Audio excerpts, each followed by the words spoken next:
Maybe some people thought we were starting at 8:30, but we're going to have today's agenda: cultural assimilation, the Confederate Tribes Union of Metelli Indian Reservation, Culture and Traditions by Althea Wolf, Department of Natural Resources, Eric Quaempts, the languages of Nixyáawii. We're going to have to alter, so it'll be myself and Thomas will share on that. And then at 1 o'clock, we'll just review some of the lesson plans.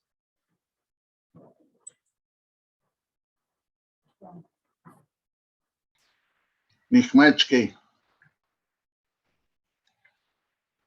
Was you guys waiting on me? Yeah. You're late by 4 minutes, darn it. You know. Yeah, whenever you're ready to start. We're ready. Okay. Yeah. So good morning to everyone. Day 2 of the Senate Bill 13 workshop.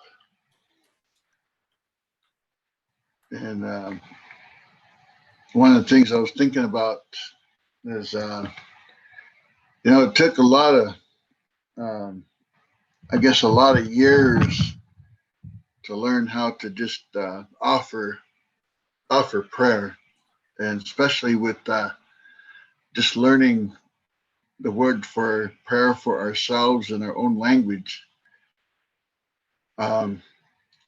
because of not knowing that we had our own word, because I used to just use the word tabushak. And so until I learned, and a lot of it I credit, from listening to and asking Thomas, how do we say, the word for prayer?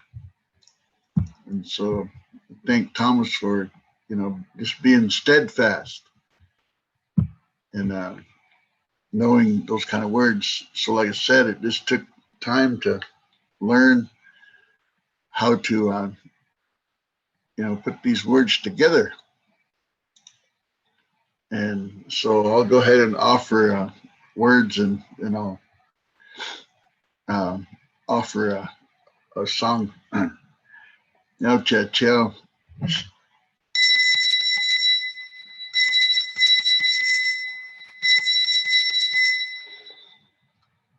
Oh, Chief Scripa, go anta nawat wasani. Kunke and go nawahashwi. And go Natuna isikotsta. Nami Shiman. Mianishma mish subsequent summer. Nikupa shikotsta pawa. Pamin stit awa and kush. How would you say that? How you rode is prepared, I guess you could say, because of when we ask for words. Kunkenis, Assimilation, what each and the kui what the knee. Naku, Nikunishwan, Niku Iwata, Nikush, Huya Kush Ashnawitash, Sinwitna, and the Mani Anakunatash, Sinwitash, Tawiyashatash. Kunish Kutlasha, Niku Nami and Chinchi Mam, and Niku Kushmaichipa, Althea, Namiao, and Niku Nawat, the Shapasha Kuni, and the Manina Watchtachna.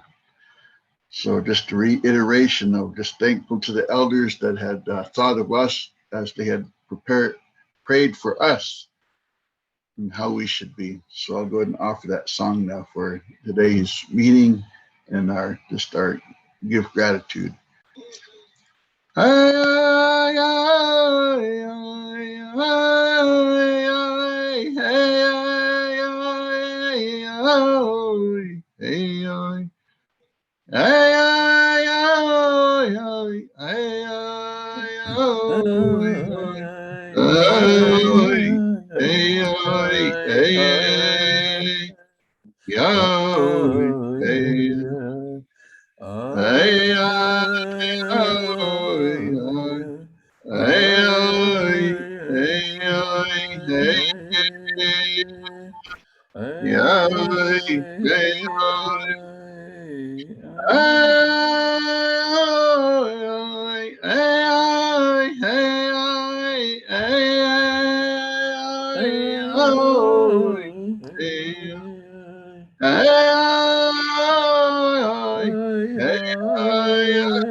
Again, I just asked the Creator's hand to be upon the families affected, by loss. And I continue to ask for the Creator's hand upon those of us that remain, that we remain strong and protected. And that as whatever that we share in our knowledge with our young people, that they will, take a hold of what we have to offer, and whether if it's our culture or giving them direction in their lives. So I'm thankful again for this new day. Kusa.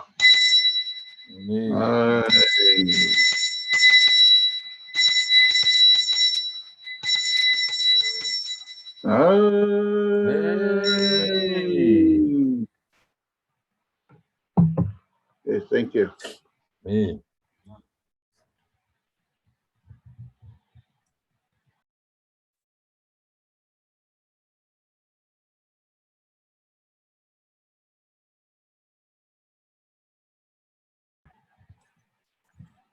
Katrina, I think you're talking, but you're muted. I knew that. I like to say once again, thank you for being here with us. And the intent is, to educate the educators, for SB13, and to, share the culture, to let you know our resources are here. And so right now, so I'm gonna our next thing on the agenda is culture assimilation, and I had Antone scheduled, but I don't see he's not here right now. So I'm probably gonna call upon Fred, if he could share about the assimilation, boarding schools, and so. Are you still there, Fred?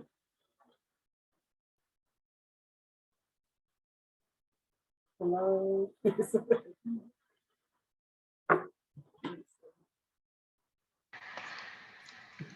About boarding schools? Yeah, assimilation. It seems like, it's really in a highlight now with, because they found the children like up in Canada. So whatever you feel free to share that the educators should know or learn. Sure, I'll talk a few minutes. I don't know how long you could speak on it, but be glad to share some boarding school memories. should just add Antone was just in the waiting room. Oh, Yeah, he's okay. joining right now. Oh, okay.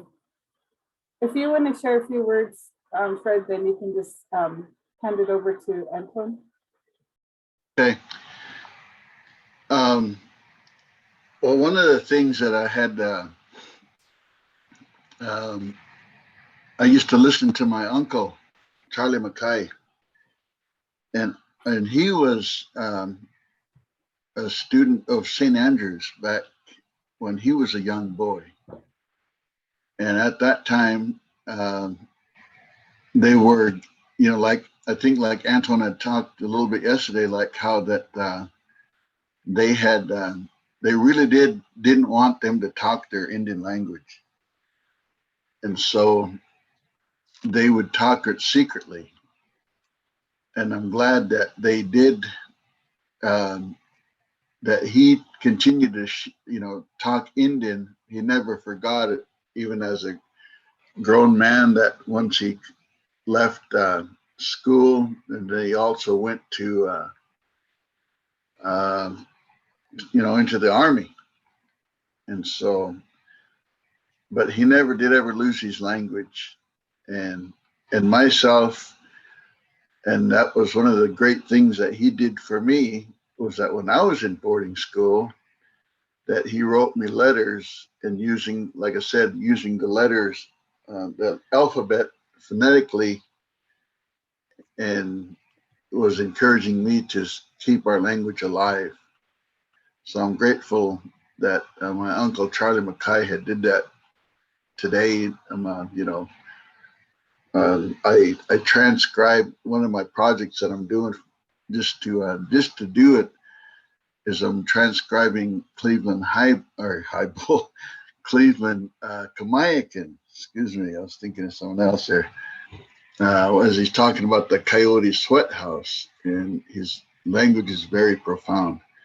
But like I said, my uncle, and because the agency used to be a school, that old agency, but he was a product of St. Andrews, and I think that's where he became a baptized Catholic. So I'm just happy that my uncle never lost his language. Okay, thank you. That's all I have for that. All right, thank you, Fred. I'd like to welcome Antone to our workshop here. Antone is our master NESPER speaker and historian, and a former board member of the CTUIR. And so here's Antone. Okay, Amon, can you hear me all right? Coming loud and clear? Mm-hmm. Yeah, I just drafted a statement for a presentation on culture assimilation. I think that's the topic that I was assigned. Good morning, CTUIR. My name is Antone Minthorn. I was born at St. Anthony's Hospital in Pendleton, Oregon on January 27th, 1935. I am 86 years old today. Incidentally, Pendleton, Oregon is located on the original 1855 Treaty Umatilla Indian Reservation. When I was born, my mother, Mamie Padawa Minthorn, became very ill and had to be kept in the hospital until she was well enough to leave. In the meantime, I was sent to stay with my grandparents at Thorn Hollow on the Umatilla Indian Reservation. My grandfather was Gilbert Minthorn, CTUIR Willamotkin Cayuse, and my grandmother was Modesta or Wawintiton my Whitebird Nespers. My grandfather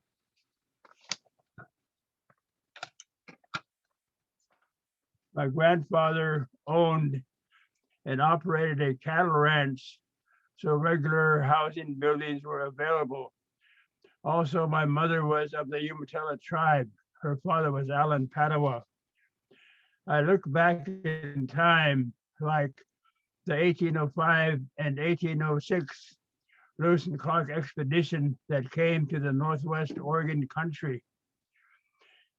Helps to understand our native culture or way that at that time, it was all Indian country. Thomas Jefferson was a third president of the United States, 1803 to 1809. The following are historic events as we move toward the 21st century. Fort Vancouver on the Columbia River was established in 1824 and managed by John McLaughlin. 1815, Fort Walla Walla and Hudson's Bay Company were established at the Walla Walla River and Columbia River. Marcus and Narcissa Whitman traveled to Fort Vancouver in 1836. Oregon Trail in 1843 passes to Willamette Valley. Whitman Massacre and Cayuse War in 1847. 1850 hanging of 5 Cayuse at Oregon City. 1855 Treaty Council of U.S. Government and Plateau Tribes at Walla Walla Valley and Mill Creek. Indian reservations were established with Indian agencies and superintendents. For example, 3 Indian reservations established in the Columbia River Basin, that is Yakima, Nez Perce, and Umatilla. Warm Springs was established in the mid-Columbia River region. 1850s, Oregon Coastal Tribes Indian reservations were created and later terminated. Puget Sound tribes established Indian reservations in the 1850s. In 1855, the Flathead Tribe Indian Reservation was created in Montana. There was 32 years of warfare with militia and federal troops from 1847 to 1879. The tribes of the Indian War were Cayuse, Walla Walla, Yakima, Coeur d'Alene, Nez Perce, Bannock, and Shoshone Sheep-Eater.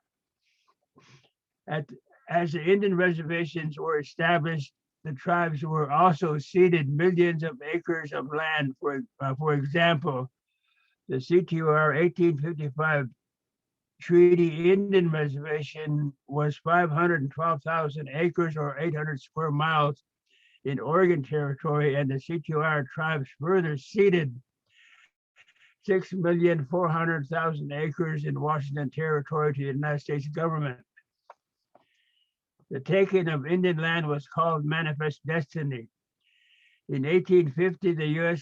federal government authorized the Donation Land Claims Act that offered free land to in the Oregon Territory for those new white immigrants. A lot of immigrants came and took a lot of land. In 1887, the Dawes General Allotment Act was adopted that checkerboarded Indian reservations land. White people could buy and live on Indian reservations. 1950 termination of Indian tribes and reservations from federal recognition.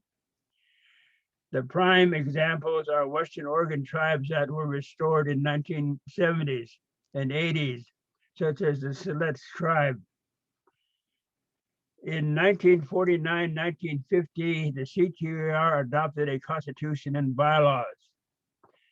And that's when sovereignty and self-government was restored to the Umatilla tribes. What is culture? Cayuse, Nez Perce, Umatilla, and Walla Walla languages spoken on the Umatilla Indian Reservation. I conversed with my grandmother in the Nez Perce language all the time. There were still many speakers on the Indian Reservation on the Umatilla Indian Reservation community. My grandfather was my teacher of the tribal war dance, or Paham. He made my dance regalia like headdress, leggings, belt, footwear, or moccasins and tail feathers. There was always a hand drum hanging on the wall ready for entertainment. My grandfather was a follower of a Native American medicine religion and believed in the vision quest ceremony. My grandfather taught me how to fish and how to ride on horses and herd cattle. I also rode in festival parades like during the Penland Roundup. I always attended Kawiyat or the root feast. That's the first foods in the springtime. Building teepees, making Indian dresses and regalia, working with rawhide, work that is still being done today. So our culture is still very much being practiced. What are examples of culture? Those are examples of culture. I was at a powwow in a city, Portland, Oregon, several years ago, and was watching a native dancer who was a college graduate. And it dawned on me that there would be PhDs on the traditional dance floor in the years to come. They are here. The Native American tribes are asserting tribal sovereignty to make the federal government honor treaty rights and interests they have neglected in the past. The tribes have tribal governments with smart staff that know how to work and negotiate with other governments and organizations. The town of the CTUIR Nixyáawii is a good example of what Native American tribes can do today. Acculturation is achieved where everybody wins. And that is all I have to say regarding cultural assimilation. And the term of acculturation is just that you have we practice our own culture, but we also are able to work with the non-Indian culture like we do today. But as you can see and understand, when you look at Umatilla and look at the Nixyáawii Charter School and what's there, that we are working hard to preserve our culture, making space for language classes and other kinds of cultural ceremonial things that the tribe does. So just with that, is there any particular topics for some discussion regarding this cultural assimilation? Do we understand it? That's all.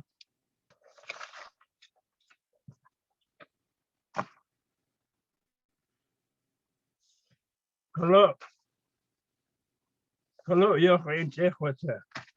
So, coach, in Czech, what to talk about Timki? Paka.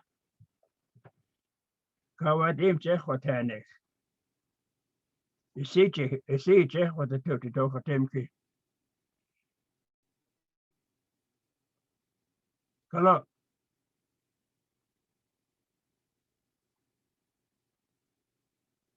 Where to took it? Try to it's a Welcome to Hip Sheikh. Walker Kia Hipsick, Percy Brigham. Time to leave the meeting and go eat.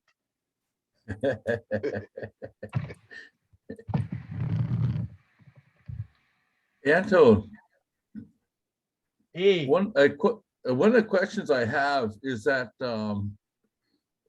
in the 1960s and 70s at the during the time of the civil unrest and when the Native people began to assert themselves, as you know, through first the fish wars, and then as it turned into the urban reawakening by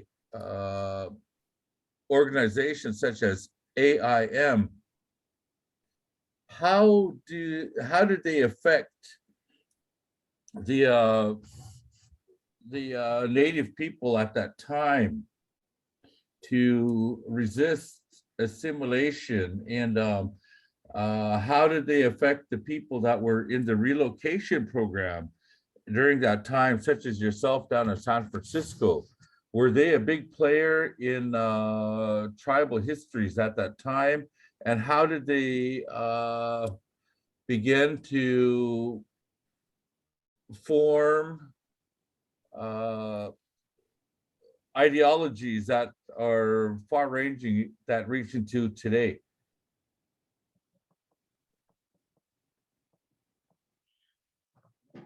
When I went on relocation to San Francisco, actually I was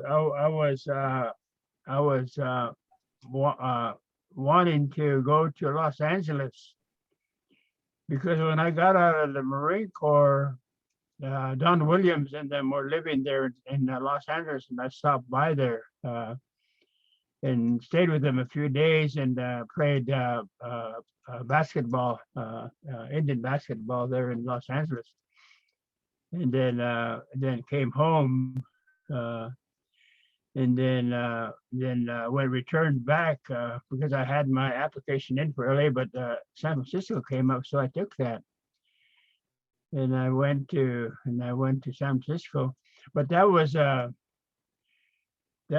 regular program going on at that time, and a lot of Indians were from reservations were going to the cities, looking for education, training, and employment.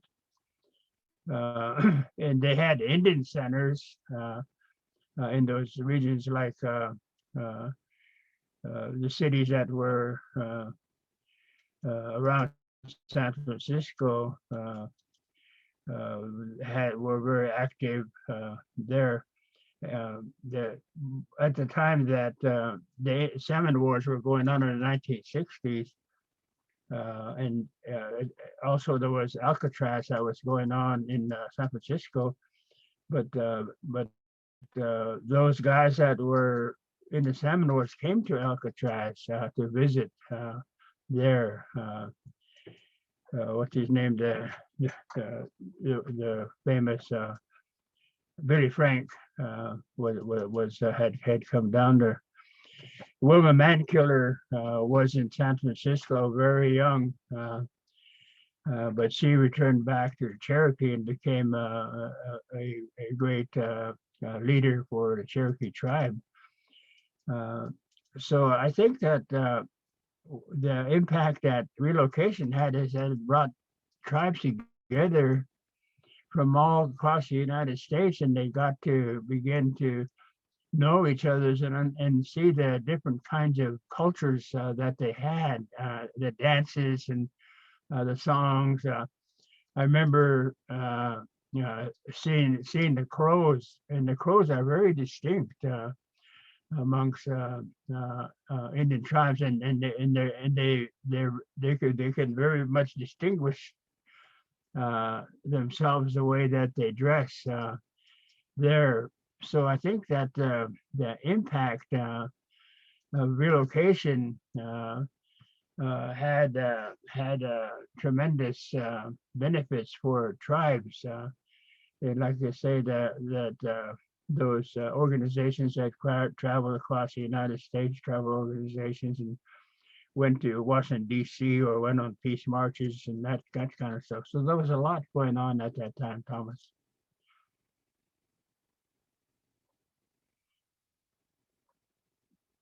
There were a lot of tribal members that were out on the road as well. San Jose and Portland and other cities across the United States that were open for relocation.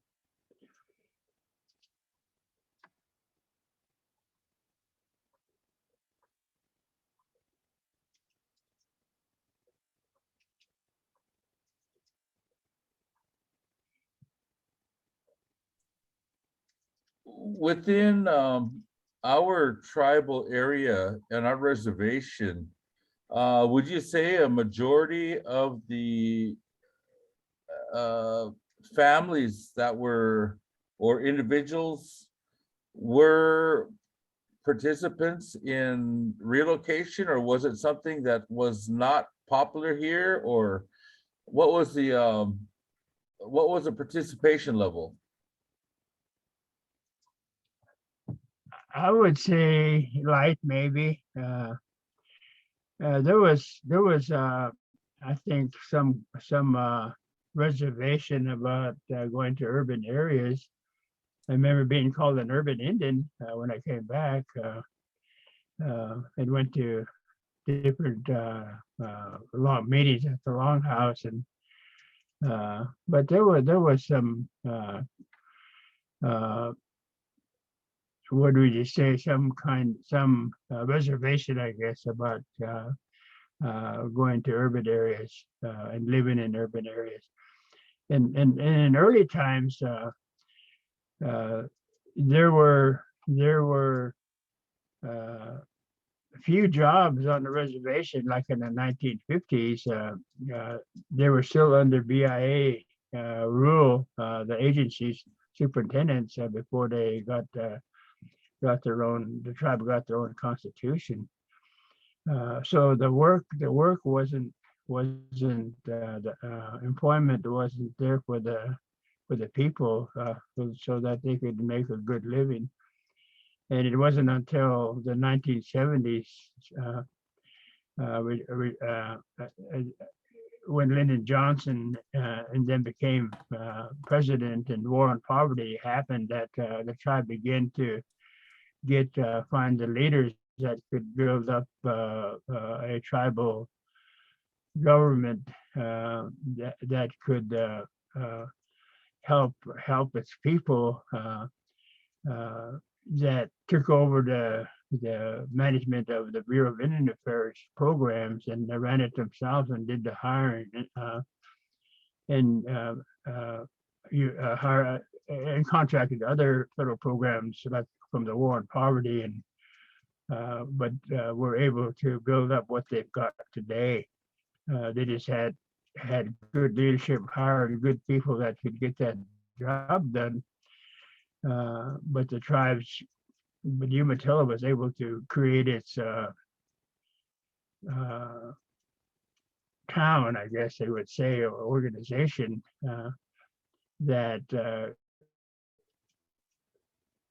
could build an economy and be able to use those funds from their economy for investing in other kinds of projects. The Longhouse came during that time in the 70s, economic development, TDO, but we could have the modern style of government and at the same time strengthen our culture and religion at the time, and it's still there for us if they want to do it. We're self-governing, and we make the decisions, and we want to build another longhouse, and well, we can build another longhouse. We have that kind of power. That's all.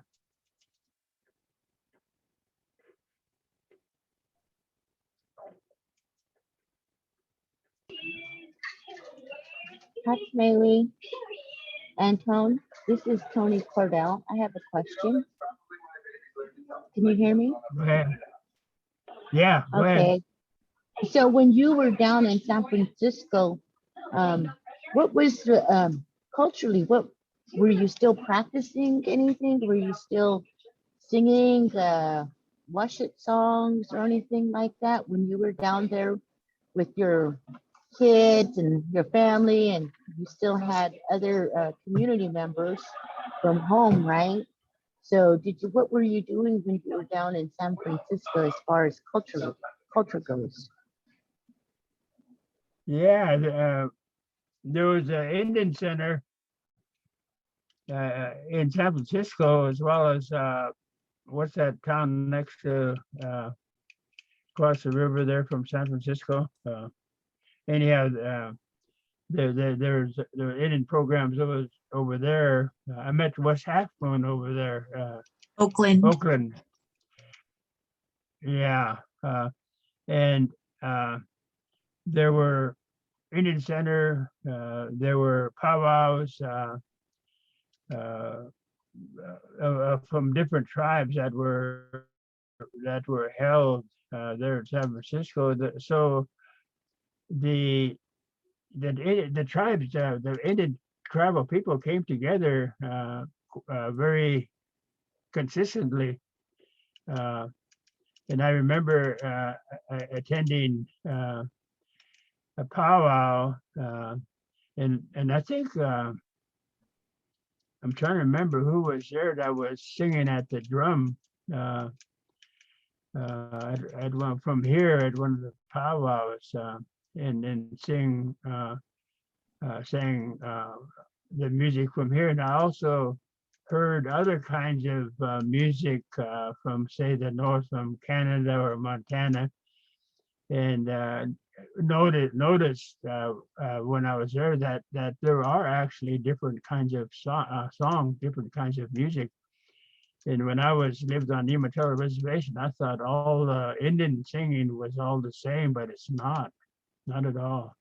So cultures are very distinct, and there were a lot of Oklahoma Indians that were there that went to the powwows, that lived in the projects where we were together. So Indians came together at that time, and I think because of that, they became very much stronger on the regional, national level.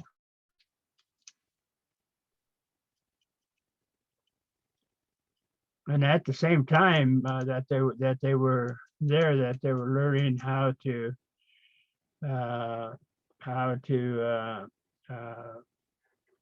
work in a non-Indian urban center, working with white people and black people, as well as with Chicanos. So it was a great experience being in the urban areas on relocation, and it's still strengthening your culture, being more not only your own Indian culture, but other cultures as well, and understanding that, and creating friendships with other Indian tribes across the United States. So it was very positive. And then I have another question as far as like the Pacham, you as a veteran and the culture. So can you tell me a little bit about, as a kid, veterans, and what did the community, how did the community interact with veterans? And then what are your feelings about today, veterans of today, and those that may come from the future?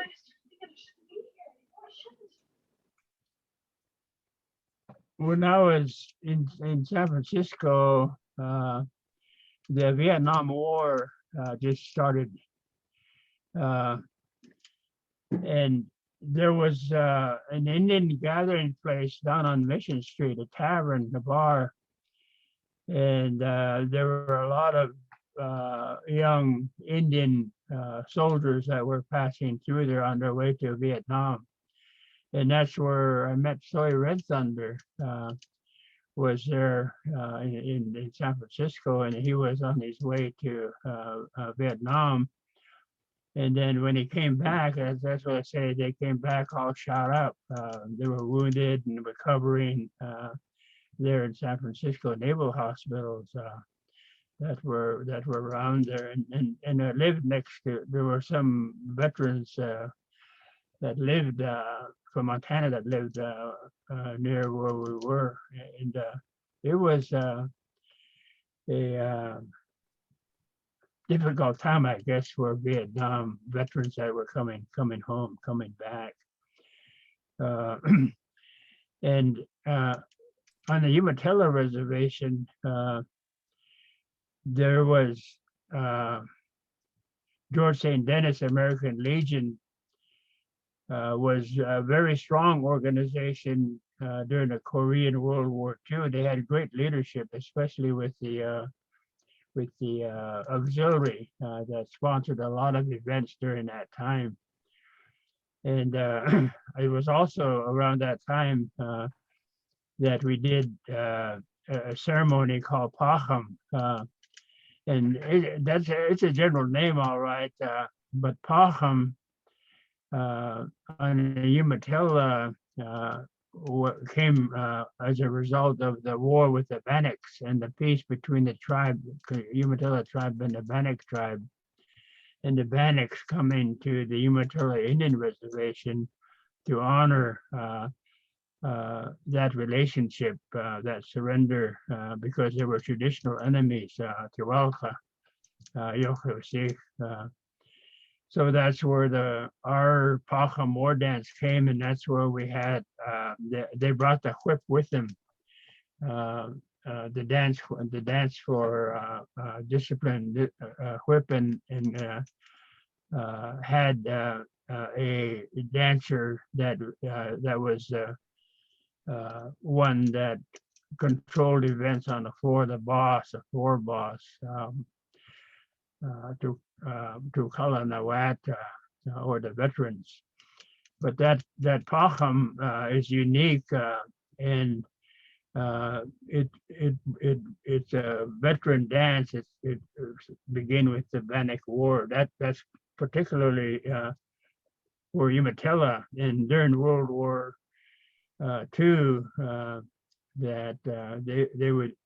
And maybe a little before World War II, there was always these big dances that they had on the reservation where Unisperse and Yakima and Warm Spring tribes came together to dance, and the dance floor would just be packed, and the singing by the drums. But it was I just remember one Umatilla drum with a lot of singers, a big drum. And then they had social dancing, owl dancing, rabbit dancing, circle dancing, and they had hand drums and singers that would go out, that were asked to go out to the floor and to sing to sing the music for those social dances. But it was very strong in those days up to 1950s, and then acculturation began to come in, or begin to impact when tribes had to travel to go to work, like to pre-harvest or hops or pick berries or go to orchards and pick prunes, apples, peaches, and those kind of things. And they would have to travel a lot during the summer to do that. And the reservations, because of the allotment acts, were being hit very hard. People were selling land, tribes were selling land, and a lot of their families eventually didn't have a place to put homes, to build homes on the reservation.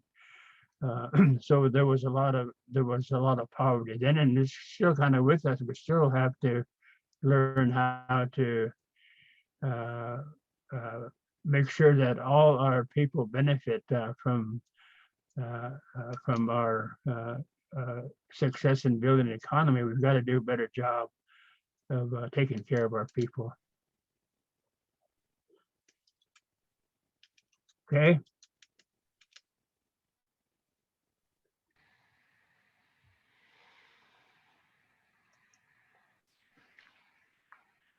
Hey, Antone. yeah, I just had I remember as a youngster, I was still just, maybe 10, 11. And I remember my cousin coming up to me and, you know, giving me $5. And as a kid, that was a lot of money. And all of a sudden, all of us, I guess all us Umatelas had all kinds of money.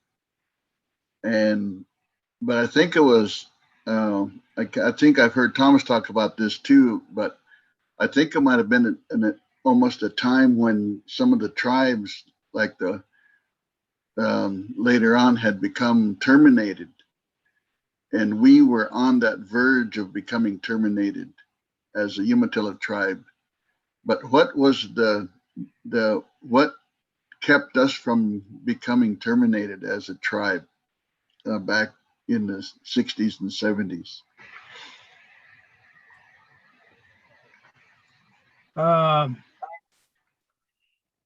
the Umatilla, I mean, the Termination Act was established I think around 1953. And the Oregon tribes were one of the first ones that were really hit by termination, and or they lost their federal recognition and their reservation. And that's Oregon, Western Oregon, and Umatilla was on the list of being terminated. PL Public Law 280, I think they call it, or whether were the Oregon police, police, or took over the police responsibilities for Umatilla. But there was at the same time that the Termination Act was happening, there was resistance that was coming up, forming to fight it.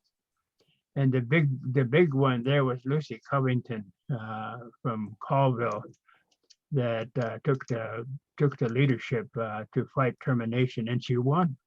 They beat it, and they took termination off the table, and Umatilla was able to bypass that because they took the termination legislation back. The federal government did. So that was how the Umatilla survived, although they were high up on the list for termination. That was the word that was out on the street. Okay.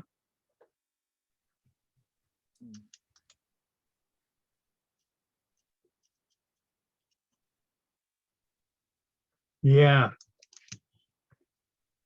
I think Bill Burke was on the board of trustees at that time. Seemed like with earlier times, and he had met Lucy Covington in travels at that time. What is it? 60s, I guess, 60s, 70s, 60s. Yeah, so that's where all the big fighting was going on in the 60s.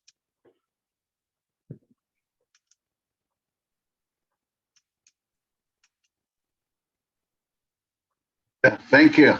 Or Nixyáawii.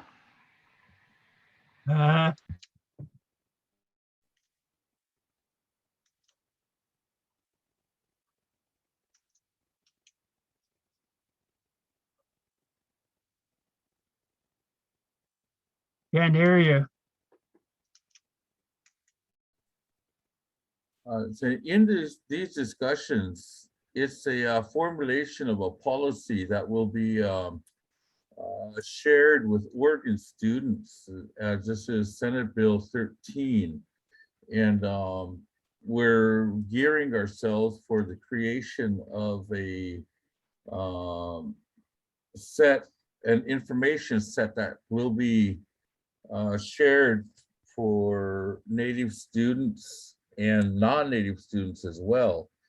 And one of the things that has been pretty much lost over in school is that Natives were here, they're kind of here, but how do we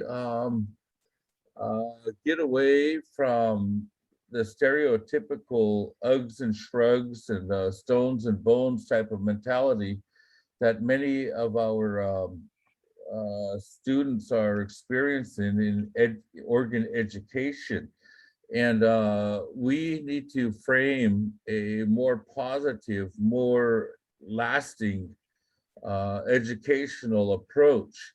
And one of the things that we need to really stress and make known to the non-tribal students and non-tribal youth are the importance of the importance of Native policy as it deals with treaties, as it deals with minority rights, minority lifeways. And then what is something that we can take away from our experience here on the Umatilla Reservation that will be able to be framed in a manner that hopefully will be able to begin that rock to roll down the hill, that change, attitude change can be accomplished by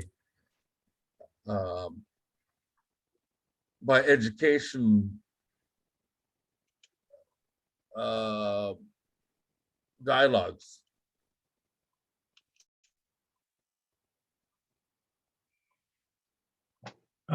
Thomas, one of as I was going through the earlier presentation, and that was a statement of negative kind of federal Indian policy that was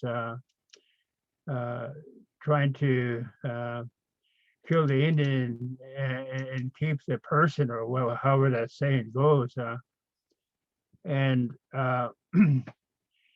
the tribes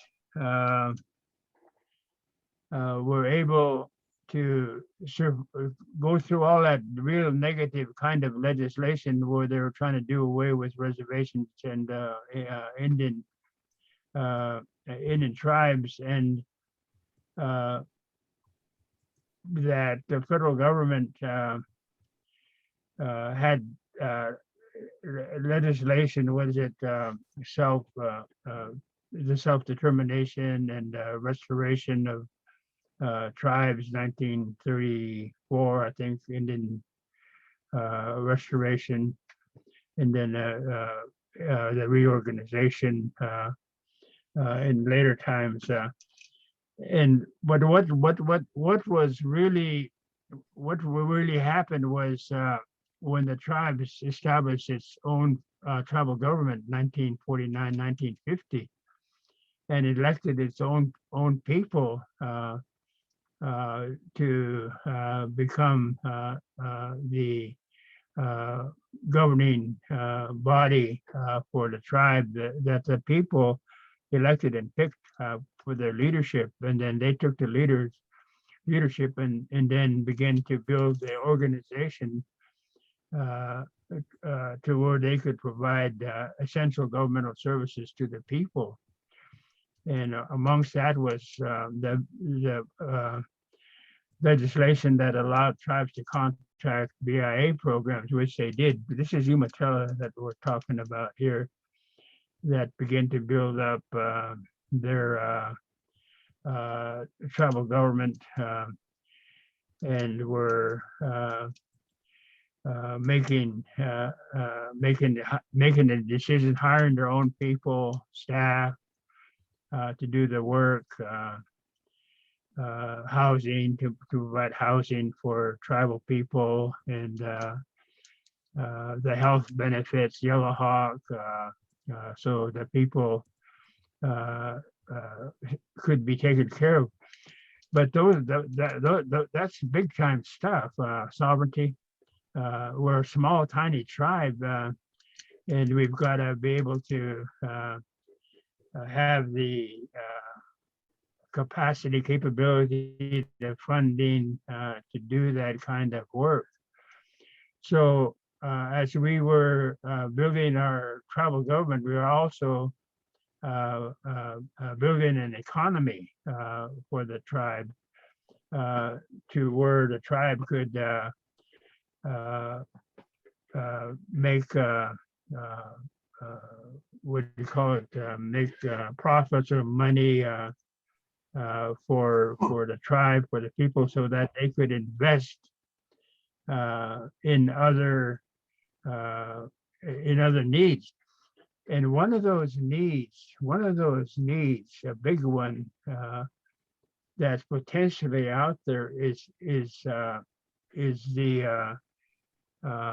culture, and I think that the children have to learn how to manage their government, how the tribe got to where it became its own strong government and is able to support itself and the people on it, to give them employment opportunities, as well as the community generally, which I mean the non-Indian community also benefits from the success of the tribe. And at the same time that the tribe is building its town, it can also strengthen its culture along with that.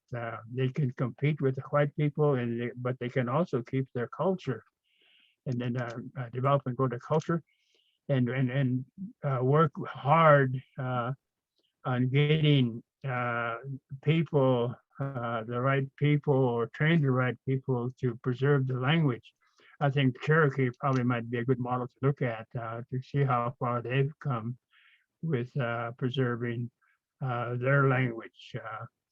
But the potential is there, but as long as we have a strong government and strong leadership and visionary leadership, we can accomplish a lot and help not only just our tribe, but help the whole community and the Indian Native American interests regionally and nationally. So the potential is there, but we've got to be able to clearly state that so that our children at the grade school level, or even from day one grade school, begin to be taught who they are, what their culture is, and what they've accomplished and how they accomplished it, and then that because freedom is not free, and sovereignty is not free, that you as an individual have a responsibility to be able to help manage the tribe, help the tribe come together. There isn't any actual freedom there. And culture continues to grow, I guess, or shift. You can still go out, dig roots and berries anytime you want to, if you have the land and the freedom and to do that. But there are other ways of also making a living for the tribe beside digging roots and berries. And you can have that. You can have the horses. You can have all that stuff if you have the self-governance and sovereignty to be able to do that. But that's up to the people. That's kind of wordy, but I think that as a tribe with our leaders in history classes, they would hone this down into something that's more understandable to the young people.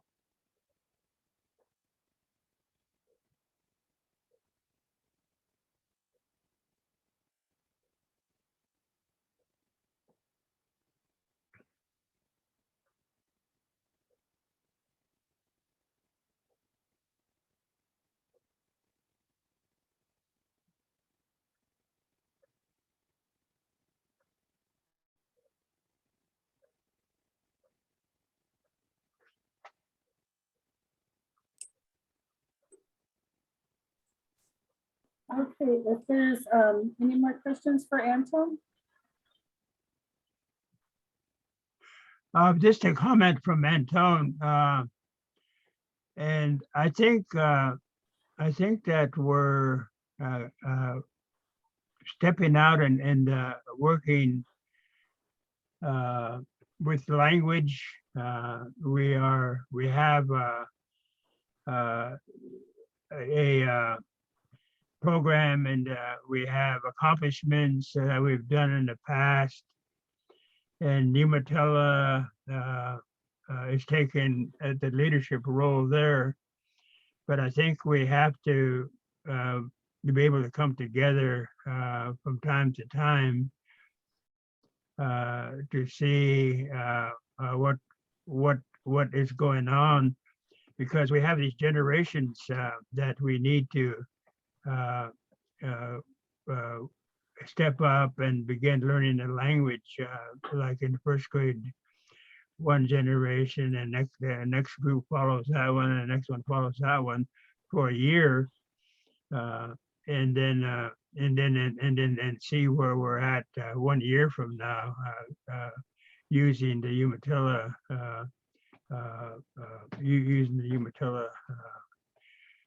language program, and see what results it's get. But we've got to measure it. We've got to have metrics to understand what our accomplishments are going to be. And then I think that the next first language they're working in it now, but it needs to understand how the Umatilla program is working, so that the improvements can continue to be made until we can get a language program that's going to benefit everybody.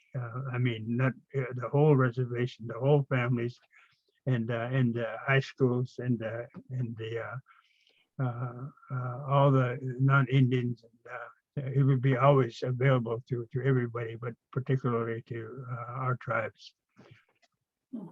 That's all. Thank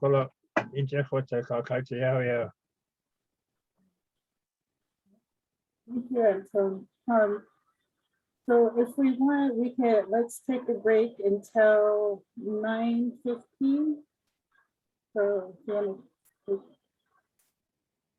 that's when our next presenter will be Althea. You can put us on the break, Jonathan. All right, thank you for coming back. And our next presenter is Althea Wolf.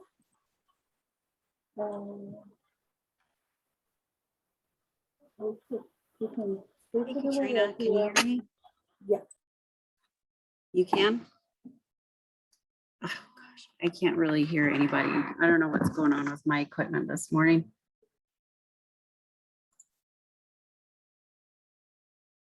Let's see. There. Okay.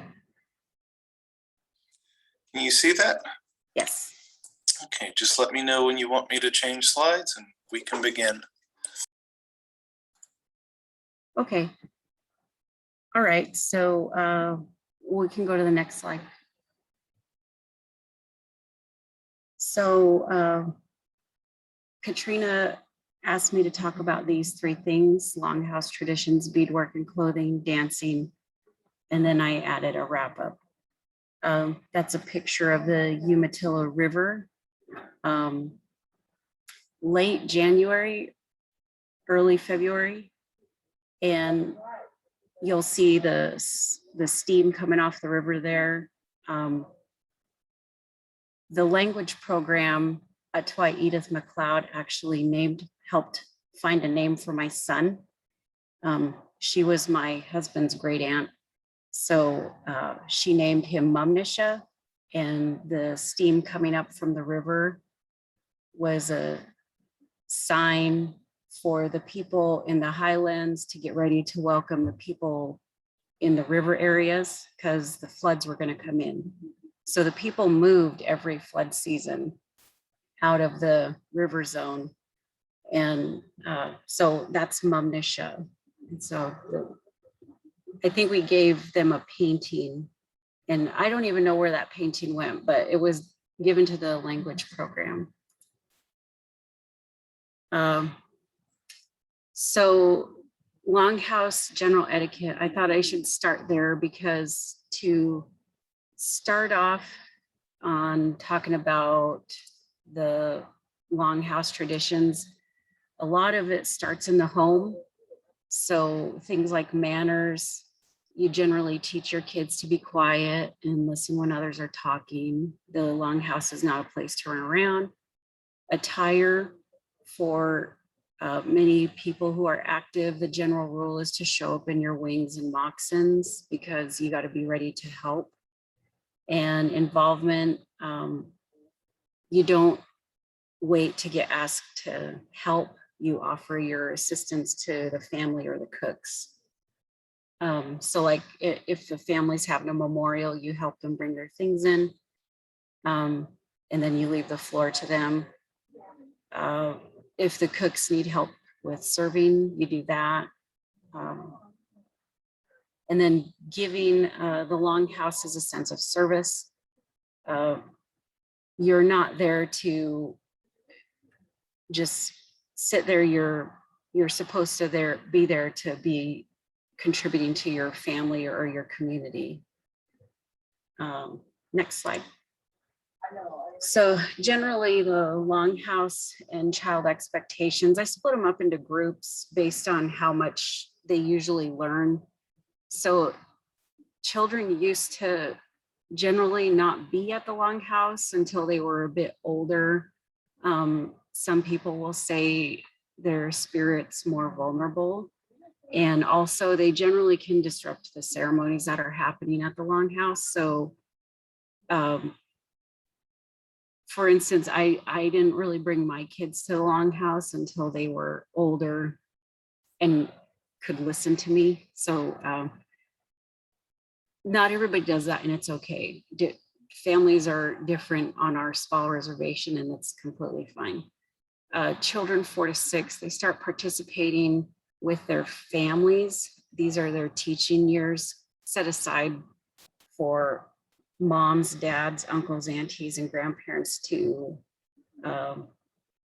put that family mark on the child. And today, modern times, we also extend this service to the children during the first children's feast. So I want to say Head Start age, and even some of the daycare ages, the older ones will go out and gather. And the picture on the bottom right is my daughter Stella, and that was her participating during the education department's children's feast.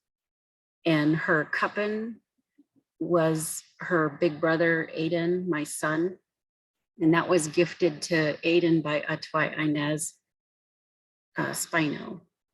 And then children 7 to 12, this is when the families usually let the children go out and participate in their treaty right activities with community members. And so the picture of my other daughter on the top right, she's a little older in that picture, but she started digging with the women when she was about, I want to say about 9-10 years old. And so that's her holding up a great big huge house that she's very proud of getting out of the ground, because she did have to wrestle for that one. And then by the time they're teenagers, kids are expected to know all of the family customs and tribal customs and etiquette to participate in Longhouse activities. And by then they usually have gotten their names and their first foods. Okay, next slide. Oh, that picture of my son, my family, that's my son's first kill ceremony at the Longhouse. And I want to say he was 14 or 15. Okay. So I wanted to take a moment to just explain the Longhouse if it hasn't already gotten explained. Some people will go in there a little lost. So general rules, there's a difference between the gathering. Is it a regular gathering or is it a ceremony? So the annex is the general entryway, and that's located on the northwest corner. The kitchen, another general rule is you stay out of the kitchen. If you do want to thank the cooks, or you ask for the head cook and you thank her for the food. The fish and lamprey are usually cooked separate. And if you want to thank them, the head cook will bring you out there. But generally, you don't go in the kitchen just because it's a lot of things are going around back there. So you don't want to get in people's way. Generally, you don't hang out in the hallway, and the main hall, if you're there for a ceremony, the men sit on the north side bleachers, the women sit on the south side bleachers. The chairs that are located out on the floor are reserved for elderly. And then the row of chairs on the west side is for our drummers. The center is called the wash. I know that's not the correct spelling, but I just want them to read it the way it's supposed to sound. That's a place you usually don't step unless shown otherwise. Like if there's a meeting, sometimes they put the tables over the wash. But generally you don't go there. That's a place reserved for things like testimony and where the body lies during funerals. Okay, next slide. So you'll probably hear more about this with the next presenter, but the backbone of the culture and even our government is the first foods: water, fish, salmon, roots, or deer, salmon, berries, and then you end with water. And this is a slide taken from the Tribal Ecological Knowledge Report that was published by the Department of Natural Resources. And when you're at the Longhouse, this is the serving order. You'll hear more about that if you already haven't. But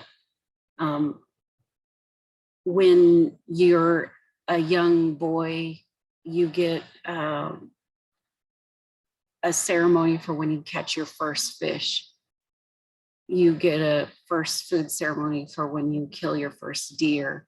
And these are different with families. From my brothers and my son, their first kill had to be a 2-pointer, and it had to be with a 22.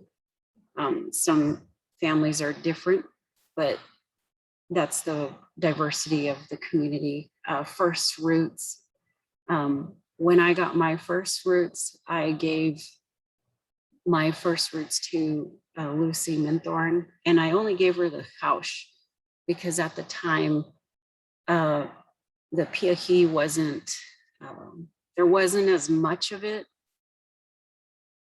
And there wasn't as many diggers at the time. So what we could get from the piahi, they kept.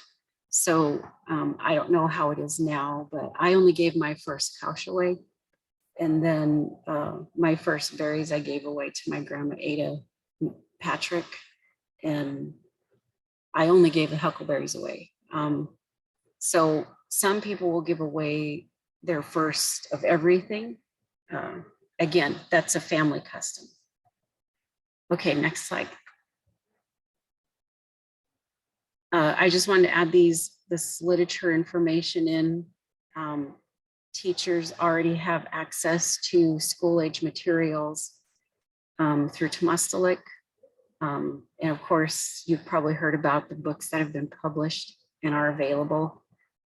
Also, there's Indian country literature out there that is for generally Indian country, not just the Umatilla tribes. And the Aligning Environmental Management with Ecosystem Resilience, that's where I got that slide from. And of course, there's Umatilla River Vision and CTUIR Upland Vision, and that's how we manage our first foods on the landscapes in the river. Next slide. So beadwork and clothing. Indian country is, from my observation, is really in a renaissance period right now. Not only are tribes being able to bring back things that were essentially outlawed, but they're bringing them back with diversity. And that's the same for the Northwest region.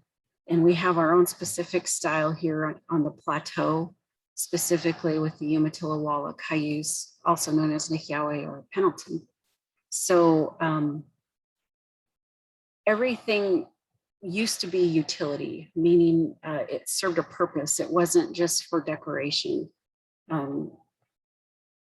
So the wapas, which there isn't a picture of a wapas in this picture, I don't think, but the wapas is the round bag that you put your roots in. That was used for storage, and you would have multiple kinds of wapas. The dog bane that we used to use actually has been shown to keep rodents. It was a way to deter rodents. So mice don't like dog bane. And so it was actually pretty clean because it kept your dried goods safe all season. The flat bags, there are articles written. Mary Schlick Dodd, she wrote this amazing book on the plateau weaving styles. And she noted that the flat bags along the Columbia River are very unique to this region. Much of it is influenced because of the transportation need. So when women would ride their horses to go trade along the river, the flat bag was the primary way to bring all the things there because they didn't bounce around on the horse. But the horse influenced the flat bag use around here. The basket hats served as an economic purpose. And so the different styles, I have some to show you. But for example, this is a real common style with the plateau area. My mother used to have a store and she bought these, and Lillian Spino made a couple of these hats. I think she made this hat. And so you can see it's always a common to have mountains. Well, my mom lined all her hats so they'll last longer. She even bought a little baby hat. But in one that's not lined, you'll see on the inside, there's a design there. And the trade was, this was essential for trading purpose. So a digger could say, I'll trade you to here for a salmon fillet. And that had to be honored because she had all of the roots, whatever kind she was trading that day. And you could tell her skill level by the length of her hat. So if she was a really good digger, she'll have a longer hat and be able to trade more. She'd be a really good businesswoman. So the utility of the hat isn't just for decorations, but it was also used for market value. And it was also almost like a business card for that digger and that gatherer. And she could name her price. And now today, I don't know how it is in all circles, but for example, in my family, we weren't allowed to wear a hat until we got our first roots and gave those first roots away. And that's not a uniform rule, but for, at least in my family, the girls couldn't wear the hats until they got their first roots, because it's not only decorative, but it's also an honor. And the rule also is if you wear a hat, an elder could ask you to go dig them roots. So it's also you putting yourself out there and saying, I'm willing to dig roots and I know how to identify them. Next slide. Oh, sorry, I should have mentioned those three women. On the left is Carrie Sampson. She was featured in this craft show, and I want to say it was the Altrusa Club that is still run in Pendleton to this day. She was featured because of her weaving. And so all the bags and the basket you see was her work. And she is also the one who taught my mentor, who's Joey Labrador. And Joey Labrador is the one who made this bag or this hat. Ada Jones Patrick, she's in the middle and she's featured because of her hide work. And so the item draped over her shoulder is actually a quilt of different kinds of hide, because she didn't want to throw it away. And so over the years, she just saved all the pieces that were left from her projects and she made that quilt. And she has some hides with fur and some hides that are just regular skin. And then the other one is a Scott, Mary, I think. Yeah, Mary Scott. And she's featured because of her beadwork. I thought that was really cool, cut out. Susan Shoeships gave me that. Okay, now to the next slide. So some of the art that's displayed in social acceptance, pre-contact, we were trading with Russian, French, and Scotsmen long before Lewis and Clark. Things like beads, needles, pots, pans, cloth, and other attire. Spanish and Americans traded horses. The book, As Days Go By, features the oral history of how we got our first horses with a tribe that's our neighbor. The horses expanded our ability to do trade, and we got a more variety of goods, and that also influenced our art. Weaving and beadwork adjusted when churches were teachers. So up until about my mother's generation, a lot of the school was contracted by the federal government to churches. So you'll have families that are located on one side of the reservation that went to Catholic school and on the other side went to Presbyterian school. And that influenced how our art was. So pre-1900s, there's a lot of geometric. Once the boarding schools start becoming a part of everyone's lives, we brought in things like flowers, because that flowers were more accepted by the non-Indian culture than our geometric designs. They didn't go away completely, but the church influenced our design in that manner. Just so we could keep doing our traditional art, we adjusted it. 1940s through the 60s, there was a lot of patriotic type of art because of the wars. And from the 1970s on, it seems like we've really got into this boom. So that's my husband there, and he's wearing, that outfit was actually burnt in the 1930s. His family had to burn their regalia to receive health care. And so in the 70s, they recreated it, and that's the design that got burnt, the white outfit.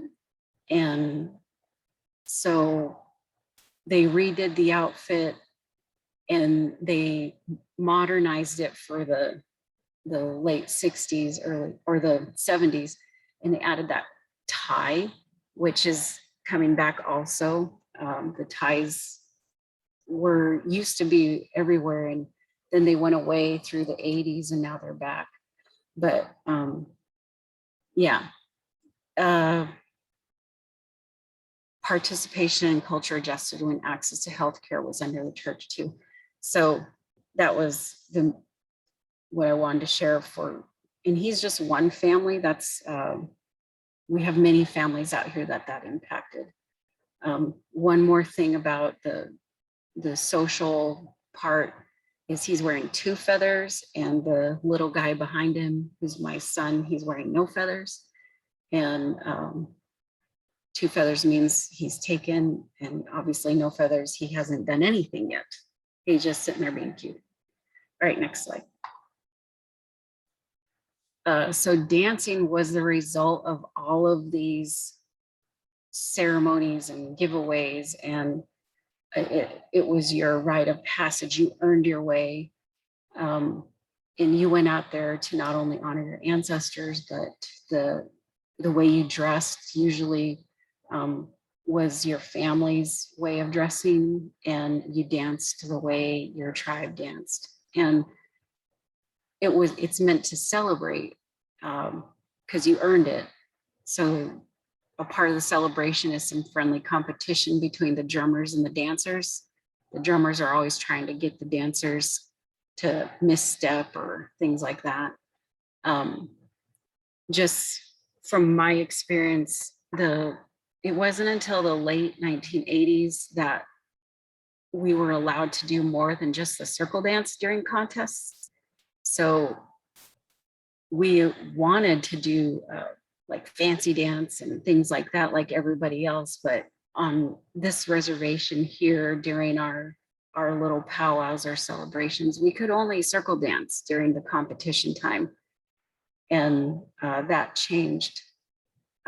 There were women who dressed up in men's outfits when I was younger, and they would contest with the men, and apparently this happened across Indian country. It just wasn't here, and it was more of a fun thing.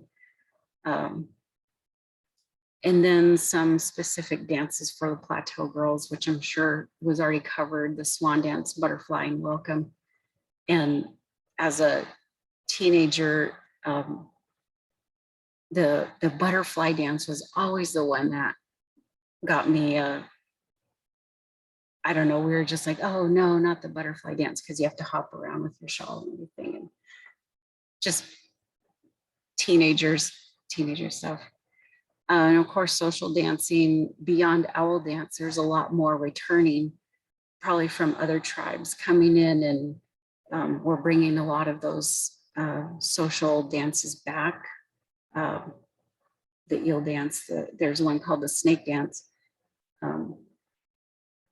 Then historically, dancing socially meant that you earned it, and you were able to participate in something like the wedding dance, where ladies' choice ruled, and people can see the wedding dance during the Happy Canyon night show. You'll hear it a lot at celebrations or powwows. The announcer will say, social dance time, ladies' choice. For here, that's kind of where it stems from, is during the wedding dance, the woman will put her hand on the man she chose, and in return, he has to put his hand on her shoulder, and then they can be married. But if he doesn't want her as a wife, he has to give her something in return. And so when I was little, for example, they would announce that, and all of my cousins and my brothers would get up from the drum and leave, so they wouldn't have to dance with anybody. And if they did get caught and they didn't want to dance with this girl, they would have to give her like $10 or $15 because they said no. So even if you get told no as a woman during these social dances, you're still supposed to get something in return for putting yourself out there. The veterans used to have a dance. They used to dance slick for feather pickup songs. From what I've observed, it's not just veterans that dance during feather pickup songs anymore. And they don't take their ribbon shirts off anymore. But I recall when I was little and there was a feather on the floor, the veterans would leave the floor, they'd take off their ribbon shirts, and then they'd go back out slick style. And I remember this distinctly because there was a man, and I didn't even know who he was, but he was sitting to my right, and I was asking my mom, why are they doing this? And she said, just the veterans dance to pick up the songs. And I said, what is that on him? And she said he got those in battle, and he had bullet holes on him. And then there'd be men with shrapnel scars. And it was just very emotional, and a huge sense of honor for the sacrifices they made. And it was just blaring there right in front of you on the dance floor. And the idea is they fought in battle, and they're still protecting us, and they protect us in a spiritual way as well as a physical way. Nowadays, it's sort of like it, but I don't think everybody's veterans who pick up the feather anymore. So feathers mark your achievement. Again, this isn't universal across families, but for example, my brothers and my son, they weren't allowed to wear eagle feathers until they got their first kills. So hawk, owl, swan, turkey, pheasant feathers were worn by young men and boys. And then once you do that, you get to wear eagle feathers. And so the tail gears, the feathers on your headdress. And again, not always uniform, but one feather, you're single, two feathers, you're taken. Again, not uniformly practiced today. Okay, next slide. So school and social change. So I didn't know how to explain this. So just coming from where I'm at, my great-grandparents, they spoke the native tongue. They partially attended church-run boarding schools. Many avoided them, and they had some health care. So my gramps, Ike Patrick, he attended St. Andrews for a little bit. But whatever he was going through there, he did witness some of his peers die at the hands of the church. And he ended up lying about his age so he could go into World War I. And he ended up serving in Siberia. And we used to have his World War II uniform, and it was so small. And but yeah, they believed he was 18, and he went off and served to not be in that boarding school.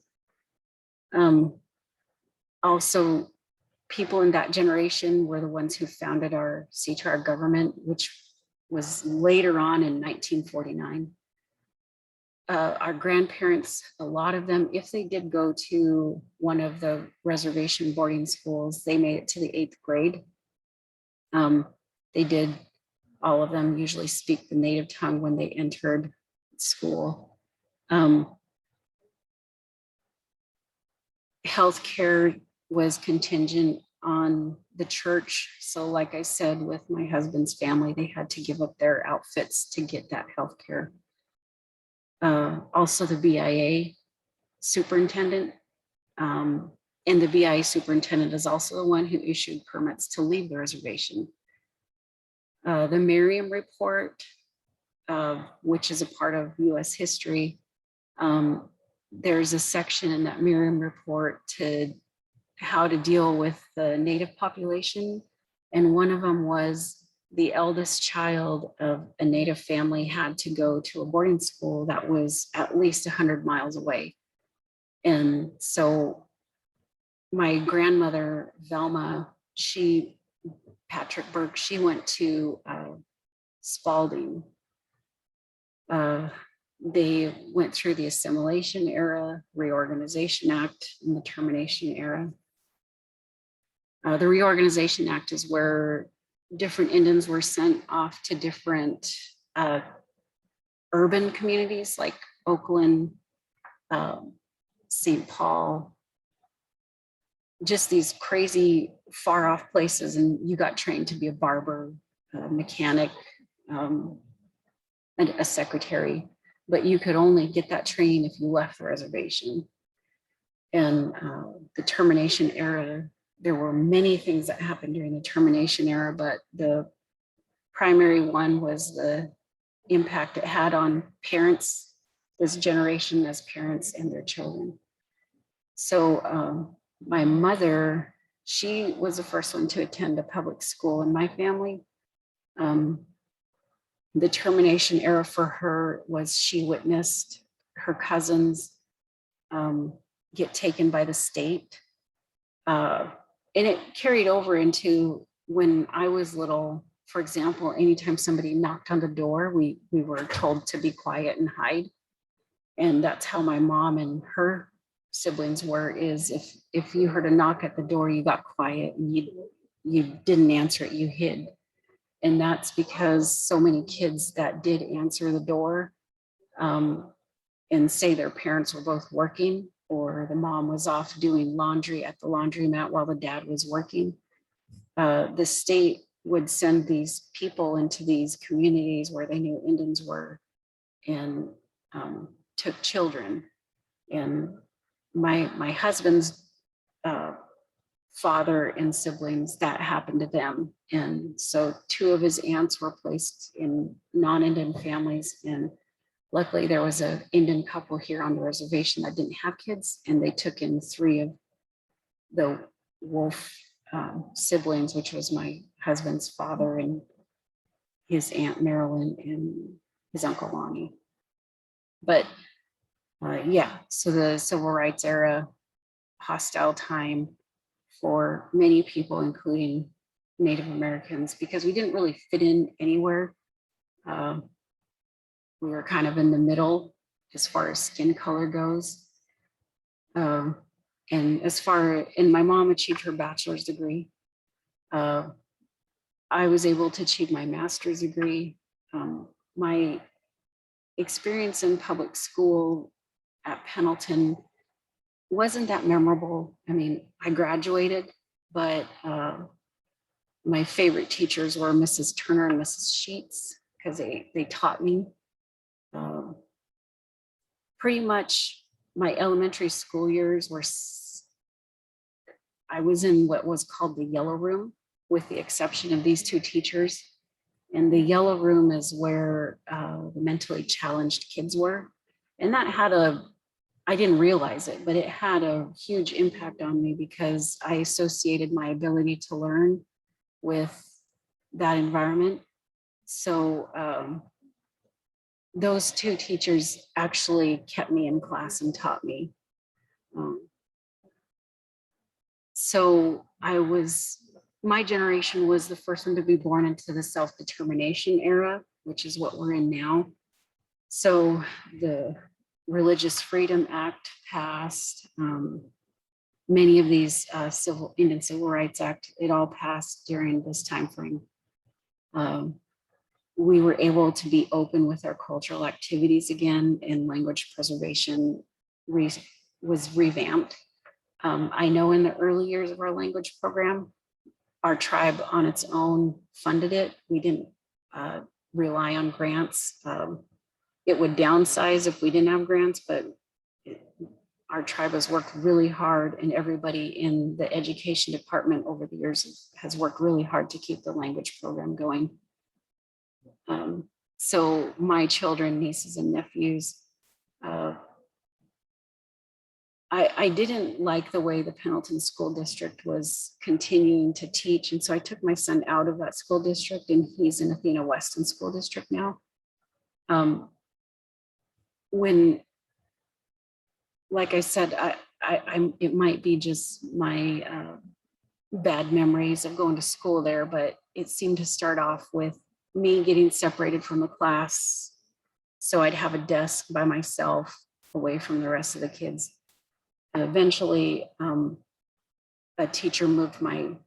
couple teachers moved my desk outside the classroom and into the hallway. And a hint of that was happening with my son, and he was only in first grade. And she said, we move him to the back table to read. And I'm like, okay, that's fine. He needs more reading. And then she goes, but if it gets loud, we move him out into the hallway. And for whatever reason, I just broke down and I couldn't finish the parent teacher conference. And so my husband had to finish that. But the way they explained it to me is if a student isn't at a certain level during a certain grade, they teach him or her remedial studies. And I didn't like that. Well, tell me what I need to do so you're not teaching my child remedial. And they said that's just the way it is. And a lot of it went back to it's a bigger school. And I said, well, when you test him again in a couple of years, he's only going to be remedial. So I moved him out of, and he has been going to Athena Weston since the 3rd grade. And my daughters have always gone to Athena. And he's doing amazing. We did have to read more with him. We did have to work more with him. And we do that with our daughters. It's like, tell us what we need to do as parents and we'll do it. Don't teach them remedial. And it didn't seem like that was an option in Pendleton. And in Athena, they let us do that. And our son, he was just recognized by the higher ed program for being on the president's role for BMCC as a dual credit high school student. So I would suggest that they let the parents, if the parents want to provide that extra support, then don't teach kids remedial. And so that's my mom and my niece, Claire. She's one of the language apprentices over there. She was off to do Root Feast. We were leaving for Root Feast. In that picture, not the celebration, but the night before we have Root Feast, we have a ceremony, a prayer ceremony for the best intentions of the following day. And her belt that she's wearing is actually the headband she's wearing as a princess right now. And then that's my other niece on the bottom voting because my grandfather, Raymond Burke, he always called my grandmother a citizen because they weren't born citizens. And so when that case happened that Native Americans were citizens and could vote, that was like his affectionate name for her, was he'd pat her and call her his little citizen. So voting's always been important to my grandfather and he passed that down to us. So that's the first time my niece voted. Okay, next slide. So to wrap it up, the Peace Treaty of 1855, which established this homeland and this way of life, is under the Constitution, and it's a constitutional right that's just as important as any other constitutional right, but it's often forgotten, and we're on the daily defending that right to be Indian. And that's the goal of the Peace Treaty of 1855, was so we could be Indian. And kids, even today, they work extra hard to capture all the knowledge, to do good in school, and to capture the knowledge of their culture. And so they're doing constant, it's constant, especially if they're involved in clubs and sports. They're always on the go. And they're the first generation to have the ability to live at home and not be, dirt poor, because my treaty rights kept me fed. My dad made a promise to my grandfather that he would never force my mom to leave the reservation, that he would raise us Indian. But he was so proud he wouldn't go on public services until about the last year before we moved, because we finally had to move so he could get a job at a police department off reservation. But we were very poor. Our tribe didn't cut down its timber. The only thing we had was our wheat harvest. And my first job was pulling rye. We didn't have anything. And so what the kids have now, they have summer youth employment. We have workforce development. We have a lot of opportunities for people to work and stay here. The treaty resources and access and civil protections that exist now weren't nearly as much as they were back then. We have leaders, past leaders that can still provide testimony about being in court, defending their right to not only practice their treaty rights, but access their treaty rights. And court jurisdiction, while we were one of the first tribal courts to get established in Indian country, it's been a building block and it hasn't been an easy road. So a side note, Native women and children still don't have equal protection and access to justice because they're Native American. So what's on the screen is my grandmother, Velma Patrick Burke, and that's her at my wedding. Those are my kids.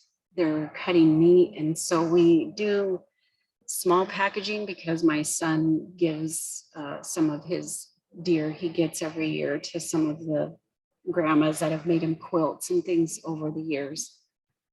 And so we have to make small packages for them. And then those are my two daughters from this last summer. We got tuiis about a month ago. Next slide. And that's how you're supposed to look when you go to the longhouse. If you'll remember this picture of me at my son's first kill ceremony, I wasn't in my wings, but they're doing it right in that picture. And that's all I got. I can barely hear, so I apologize.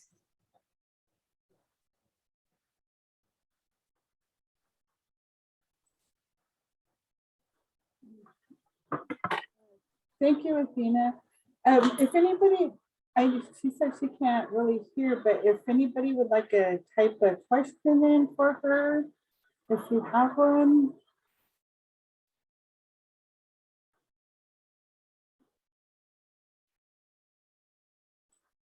Excuse me.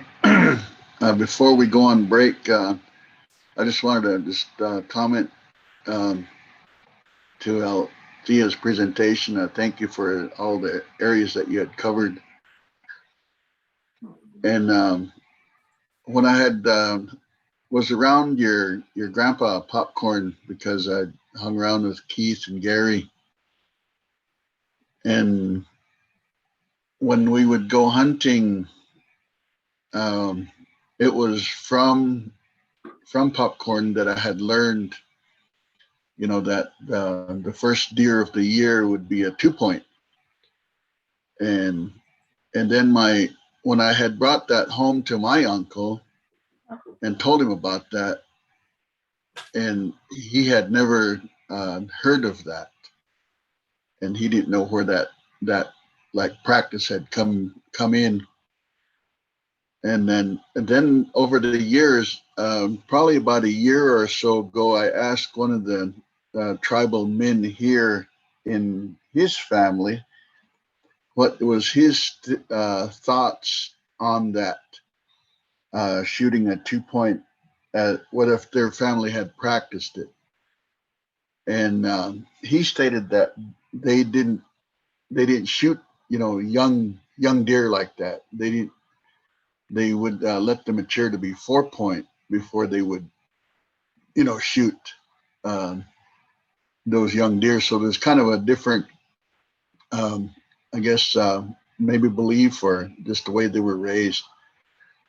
And so, and then also, you know, in first kills, you know, some of the stories that I've heard, you know, like when a young man would get sent off to go hunt, they would have to, I guess, maybe take the first one that they came across that would cross their path. You know, that was one of the ways. And even in today's time, a lot of times if I go hunting and I come home skunked, and right away my wife will tell me, goes, you know why you didn't get anything? Why you didn't shoot one? I go, why? Because you didn't sweat. And I says, no, the reason I didn't get nothing is because you got up with me, but you went back to bed. You're not supposed to do that. But anyway, I just, you know, wanted to share that. She didn't make you breakfast. No. I think also the 2-point thing for first kills, I think it's also because they're lighter and Aiden had to carry it out. It was like, so he wouldn't have been able to carry anything bigger than a 2-point out because he made a backpack of it and that's how he carried it out. So it could be that too. I always like hearing your stories. All right, thank you. Any other questions, comments before we let Althea go? Thank you so much. We can come back. I think we have maybe we could come back here about 10:20 for a break. I mean, after our break. So break time to take a walk, to get a drink.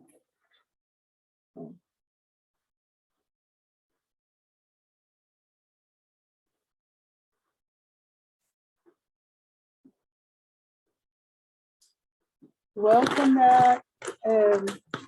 So for our next presentation we have on our agenda is Eric Quaempts. He works for the Department of Natural Resources. So whenever you're ready to present, Eric. Good morning. Can you hear me okay? Mm-hmm.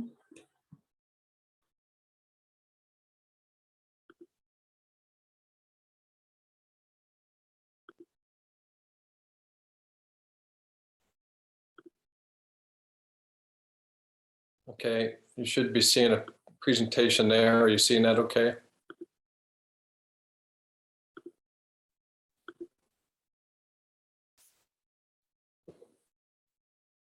Okay, is that good?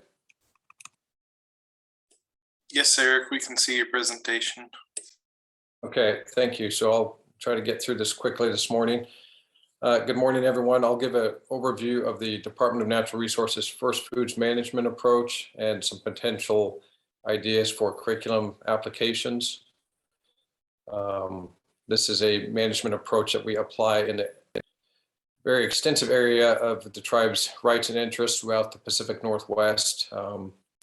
Here you can see the diminished Umatilla Indian Reservation boundary in the middle. And then I list 5 of the basins where we do a lot of habitat work to restore fisheries for the tribe's treaty fishing right, including the Tucannon, Walla Walla, Grand Ronde, John Day, and Umatilla. And these are the basins in which the Department of Natural Resources is most active, but we also work throughout this larger area. We're active in Olympia and Salem for legislation, Washington, D.C. We've worked to reestablish bison hunting in Montana, and we continue to work in the lower Columbia and Willamette Falls area to protect rights to harvest first foods like lamprey. And so it's very extensive work. And a little more closely looking at the Aboriginal title lands, ceded lands that were ceded to the U.S. government in the Treaty of 1855, and to which we retain rights and interests to harvest first foods consistent with treaty rights. And so we do a lot of work with federal agencies like the U.S. Forest Service and Bureau of Land Management, to protect these resources and to develop information about them so that we can share that with tribal members and they can use these lands to harvest first foods. And then more closely looking at the diminished reservation and the different land ownership classes, we have fee, which can be non-Indian or tribal fee land, allotted trust, and tribal fee categories. A lot of these dark blue areas that you see are acquisitions that have been made in the last 20 to 30 years to restore the reservation land base. A number of these acquisitions were made with natural resource-based funding sources so that we can rebuild the reservation and restore these resources for community use.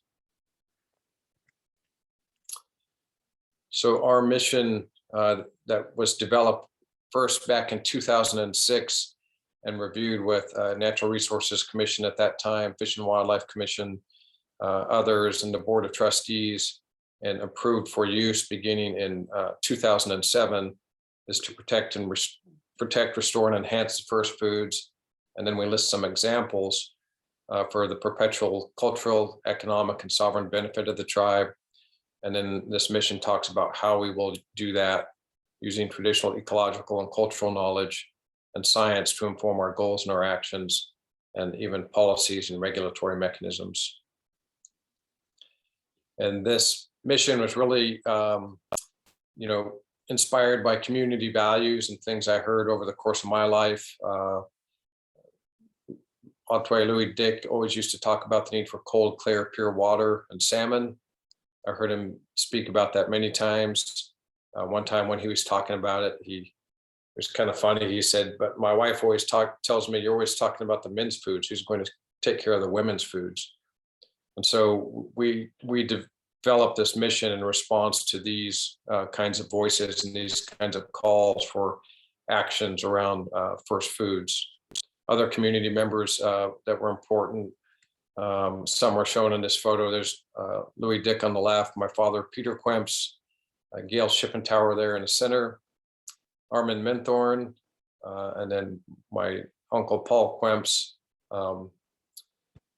My uncle and father are deceased, and Louis, but Gail still active in the community, and Armin obviously still carrying on these traditions and advocating for these first foods and for the community and the ability to practice the wash it services. And so when we look at the first food serving order, and we have some examples of different foods here, and we can look at these in terms of their organization around, first, that water is the most important of the first foods. All other first foods depend on it, as do the people. And so meals begin and end with water. And then the fish, the organization of fish, the big game, the roots and the berries.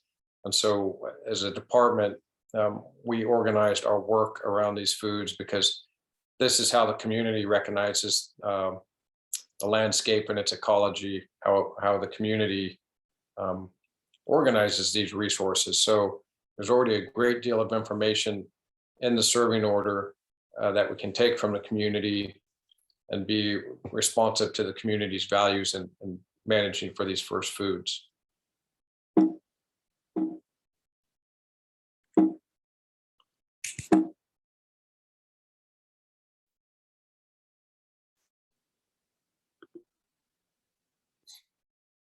And then here's some examples, a couple different images from feasts, some foods across the top, an older image from Celilo, and then a more contemporary image from our longhouse here at Mission, and just showing the importance of these foods to the people.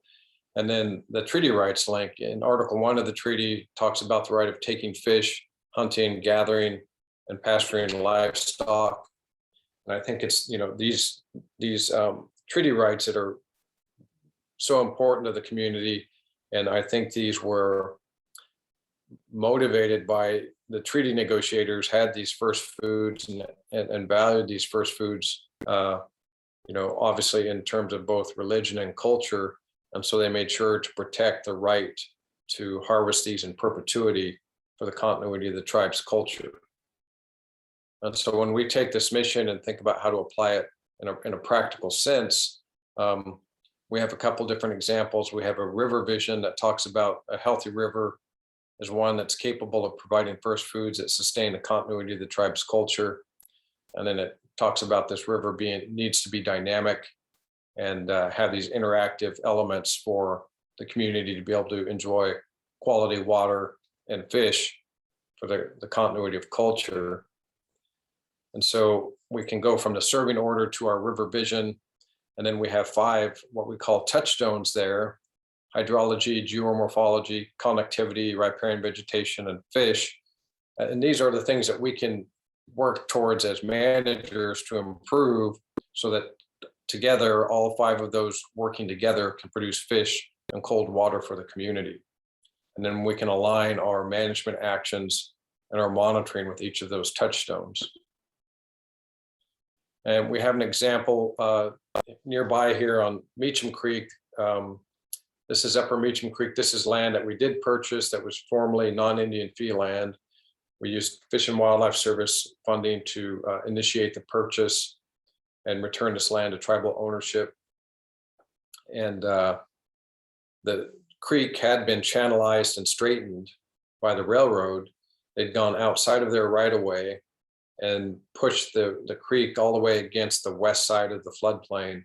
And it was straight and down cut mostly to bedrock and too warm to support salmon and other native fish. And so we worked for years to restore a complex river that has all of the touchstones that I talked about. So we have, river has curves in it, has multiple channels. All of that is charging the floodplain with water, raising the water table, and creating surface and groundwater interactions that provide colder water for fish. And so several years after we began restoring it, we're also at the same time monitoring the changes in the water, looking at how long it stays in the floodplain, how cold it is, and how old it is, and measuring surface temperatures with temperature loggers. And so after years of restoration, we can measure colder water in the new channel you see there. All those green triangles represent upwelling springs where the water is colder than the main channel. And then at the bottom of that image, you can see an old straight channel. That's where the river had been confined. But by restoring this sinuosity, the surface and groundwater interactions, we've restored cold water habitats to this reach. And we now have spring Chinook spawning and rearing in this reach that formerly fish could not spawn in. And so you see here, it's a GoPro video of some juvenile spring Chinook. And this video was taken in that water that you see up to the left with that vegetation. That's some riparian vegetation that would come back as a result of our restoration efforts and restoring the water to this floodplain. And so we went from an area that had no spring Chinook spawning to, I think in 1 year, they had 7 pairs of spring Chinook spawn in this 1 mile reach, and juvenile fish actually rearing in this stretch of the river again. And similarly for the uplands and some of the women's foods, we have a vision that is very similar that talks about a healthy community or upland ecosystems that can support the continuity of the tribe's culture. And we have other touchstones up there. We talk about landscape pattern, hydrologic function, the ability of the upland slopes to capture, store, and safely release water, which usually ends up in the floodplain or in groundwater, either deep basalt aquifers or shallow aquifers, and then the soils and the biota. And we take a similar approach there, and we can organize our work around these touchstones and work to improve these uplands so that they provide habitat for big game and they provide roots and berries for the community. So we're doing a number of different actions in the uplands. We've taken over the forestry program from the BIA. That was about 2010 when we took that function over. And so we're starting to catch up on decades of a lack of forest management and doing some pre-commercial thinning. And this, right now, the tree stands are overstocked. There's a high number of trees per acre. So those trees have to compete for light, water, and nutrients. And as you can see in this photo here on the right, if you look at the tree rings, you can see where the competition really kicked in. They have these big tree rings at first where they're growing rapidly, and then the tree rings start getting depressed or compressed rather, because now they're starting to crowd each other out and it's getting harder for them to grow. And so you can see the need for the thinning the stands and to create stands that are more drought tolerant, can deal with insects better, and hopefully reduce the potential for fire. We're also starting to reintroduce fire to the reservation, doing some prescribed burning on some of the areas that we harvest, to manage fuels, reduce fuels, and eventually hopefully get into maybe more cultural burning for food plants like huckleberry. We're investigating the different pollinators that are important for first foods, and it's we've learned that there's actually a bumblebee that's important for pollinating roots and huckleberries.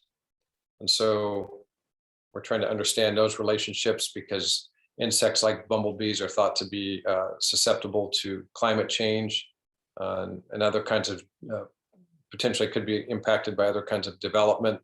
So we want to make sure that those pollinators are known, and hopefully they're cared for so that these foods can continue to grow. And as I mentioned, we did a similar study looking at huckleberry pollinators. Again, it was a bumblebee, a ground-dwelling bumblebee that pollinates the plants. And if the bumblebees can't pollinate the huckleberries, then you don't get the fruit production. So it just shows the importance of the pollinators to the first foods for the community. We've just started putting in weather stations at different points in the mountains to look at precipitation, air temperature, and soil temperature. And then also we'll have time-lapse photography, so we can look at the huckleberry response to weather within the course of a year and see how that might relate to production. And also, if we monitor this over the long term, then we can hopefully learn something about how climate change might be impacting these first foods.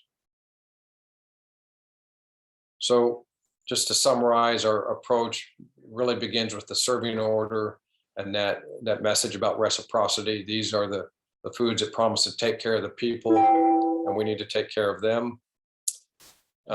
We look at the ecological groupings of the first foods, their distribution across the landscape, and develop management visions for those foods.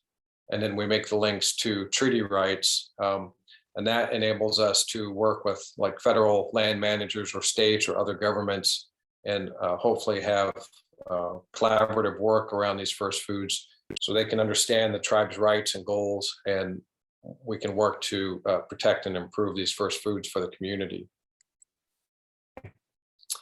A few different curriculum ideas. We have a timeline of what we refer to as first foods eras, and looking at the history of, at least back to modern history, of the development of the West by non-Indians and how that negatively impacted first foods. All the decisions that were made to over allocate water, for example, or build dams, or, and seeing when different salmon runs were lost. And then when you get into the 80s, you start seeing the tribe having developed more government capacity, start restoring these foods, and see the progress made since then. And so that timeline is available. That's something that could be used to help inform historical curriculum. And then we also have oral histories and traditional use studies. Some of those have limited use, but some are approved for more public use. And so those could also be of assistance. And then I think you could use a serving order to frame curriculum around, science, health, essentially, social studies. If you look at the way people use the landscape in response to first foods in the serving order, you can see the use of the ceded lands in the Pacific Northwest, and then even geography, again, driven by use patterns. So I'd like to thank the community members who inspired this mission, and then a number of staff there who helped with some of the graphics in this presentation. And then I'll stop there and see if there are any questions or comments. Thank you.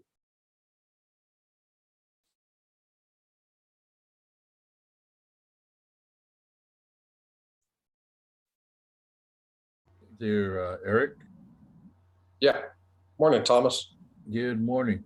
One of the things that I've talked to some of the longhouse leaders that you know, who I work with and do different things is that we've been in discussions at different times with Washat leaders about the occurrence and the placement of fowl, waterfowl, and different birds in the serving order. They have never been addressed in our first foods policy, and with the impacts of reclamation over there since the 1920s and draining of many swamps and stuff, that the seasonal gathering of eggs, the hunting, we just mainly do the hunting, and where would we as a tribe, in incorporating this into a educational component, where and how will we be able to deal with the absence of birds on our traditional first food cycle? So I think from a community perspective, if the community wants to add those in, you know, obviously the community can do that. And then when we look at these vision approaches, these management visions, in the upland vision, for example, when we want to manage for healthy grasslands, that would provide habitat for native birds like, you know, grouse and things like that. When we work to improve rivers and floodplains, that improves habitat for beavers, waterfowl, and, you know, they'll use those areas as they get healthier, and then they'll be available to harvest again. So those are ways we can address those foods, and we can actually monitor the different species that the community would like us to track. In that, you know, with the waterfowl and the impacts that has been done by, you know, reclamation policies and that type of stuff, they're wholly absent from our tribal vision. We're not enumerating them to, you know, put them onto the radar. So they're, you know, they're invisible to any other outside interests. And I do believe that they need to be included into your policy statements, the first foods presentations that you do, that we need to acknowledge not only the waterfowl, but birds in general. And one good example that that you can take from Chaupo Alaki, the atlas, is that right south of Pendleton, between Pendleton and Pilot Rock, there's a Kachnuwash. That was a place name that refers to the pin-tailed grouse. We don't have them anymore. What happened to them? What is the tribes going to, you know, are we going to address them by policy or procedure?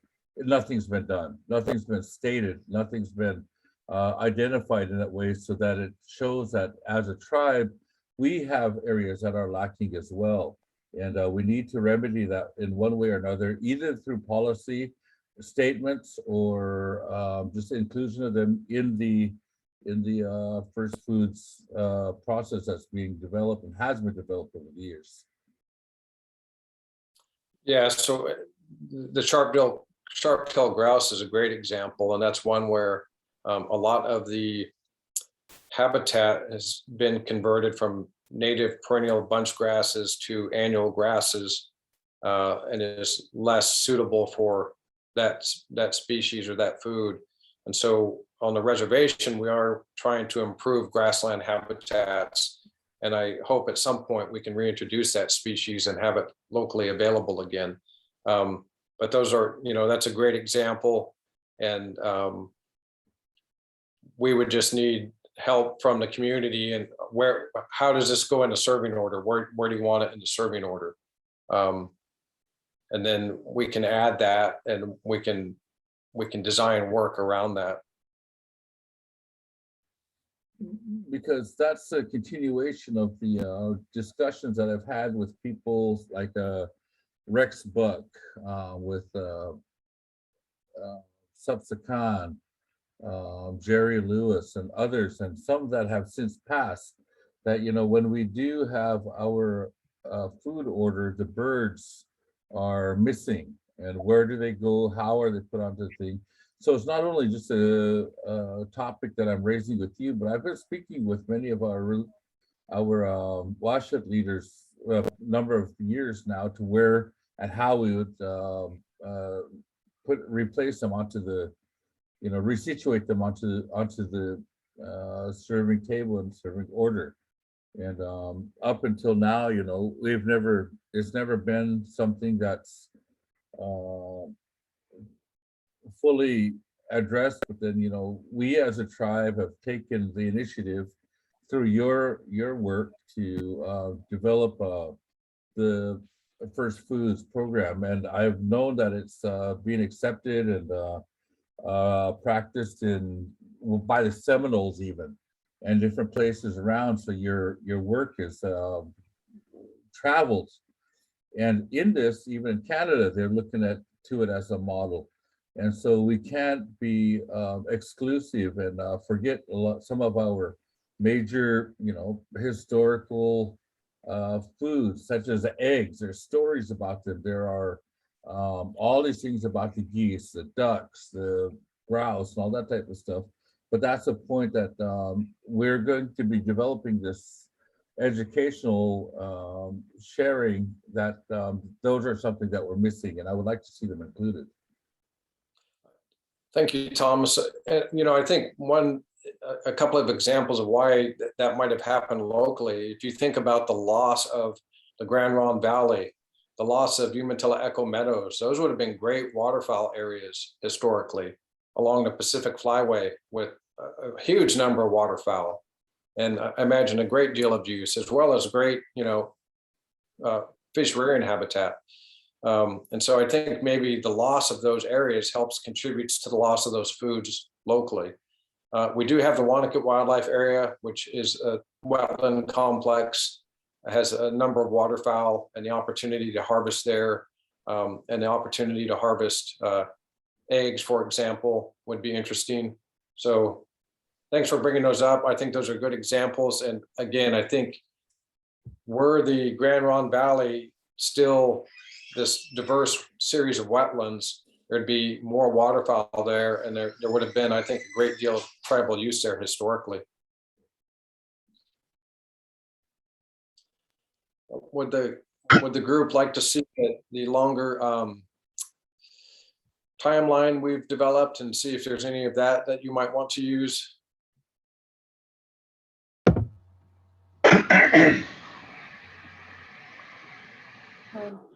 Sure. So I'll get that sent over to you in a PDF form, and you can distribute that and look at that. It won't be a complete listing of everything, but I think it would be a good start, and people can add events to it that they consider important, that they want the students to learn. Hey, Eric. Really? Fred Hill. Morning, Fred. I just last time I'd gone up to Meacham to get shown the meander and the work that was being done up there was when I was on the board, and we got to take a tour up there on the train. And actually, I was just kind of curious, how how is the access? How has that been working out for any tribal members? You know, not necessarily for the fishing part, but you know, just to either cruise up that road or to come down from the top. You know, do the tribal members have to have? I'm sure that all we need is our tribal ID card, but I mean, what? Because it seemed like back there was. I'm not sure if there's orientation or what that had to be done just to ride on that road. So just kind of wondering how that agreement has been with Union Pacific Railroad, how that's been working out. It's going pretty well. There is an orientation. The railroad would like people to go through a safety orientation before they use the right of way. And we provide that at the governance center. And so once people have done that, they have a tribal ID on them, they can drive up. I think coming up from the top is usually open. I think it can close right above our property on Meacham. So between about 1.5 miles up Line Creek, sometimes that's closed. So I think it's safest to go in from the bottom. But most times you can get all the way through. Yeah, I have yet to want to just take that cruise, and you know, because like I said, when I got to take the tour with the rest of the board, and I was pretty impressed with that vast that whole valley, because it's really something to see, you know, from the top, from the high ridge. You know, it's really impressive because of the distance up to some of those high points.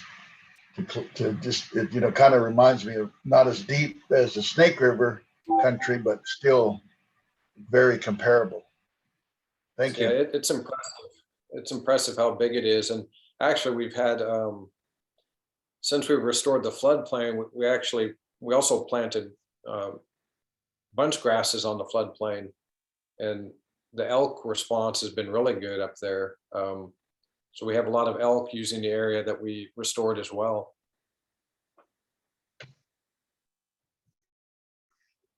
So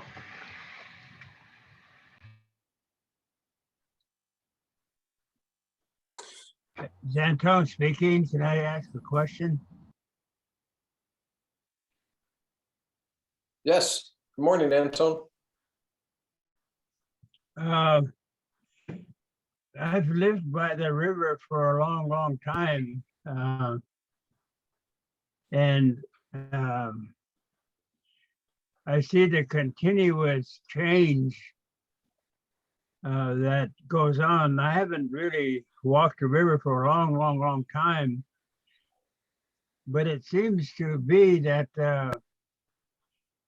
that the river is getting really low in the summertime, really low.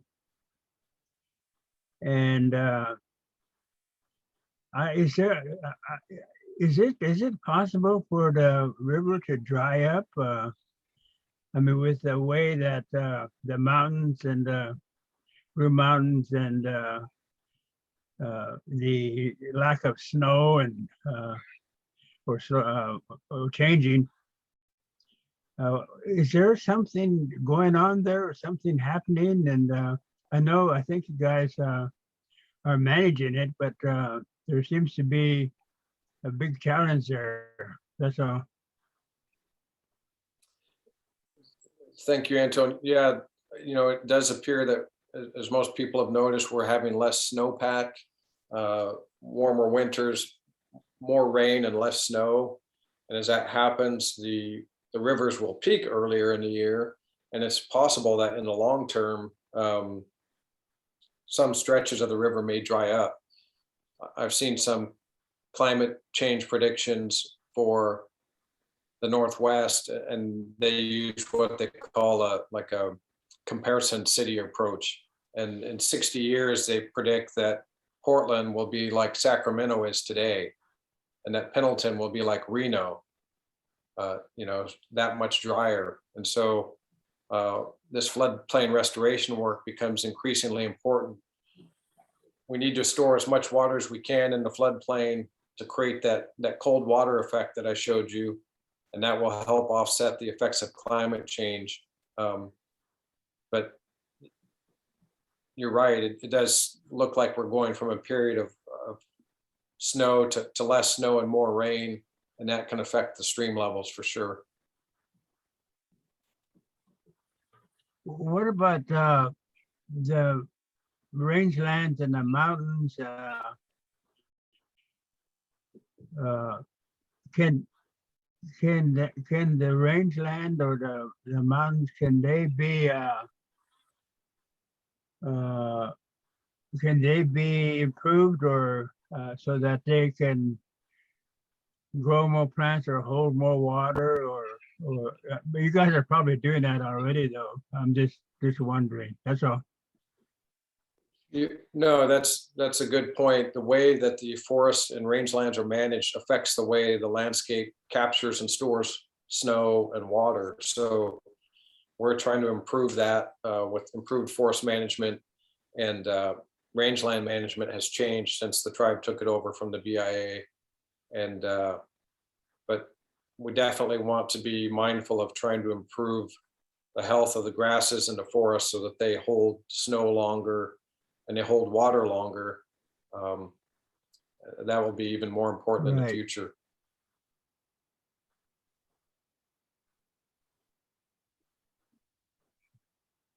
I don't know if I think for natural resources department, it would probably be a good idea to make a update to the general council as to what's going on sometime. That's all. Thank you.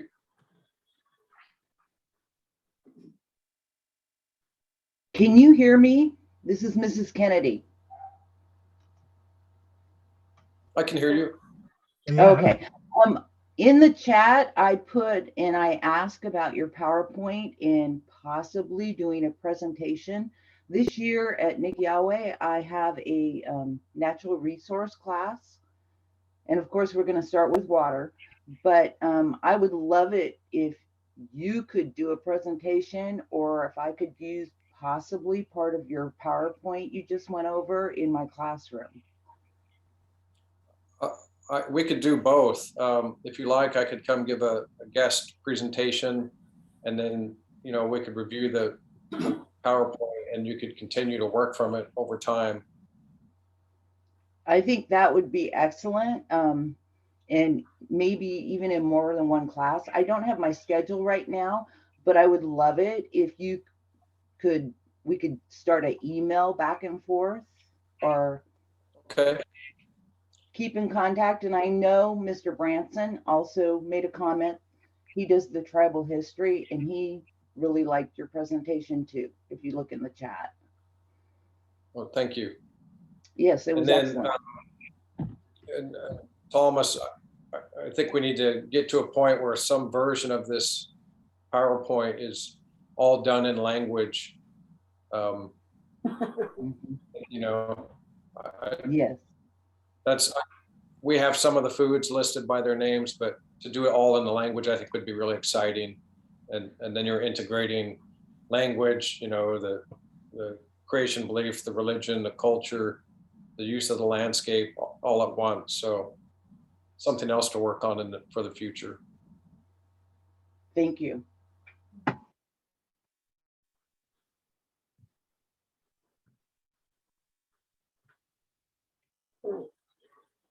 Any more questions for Eric?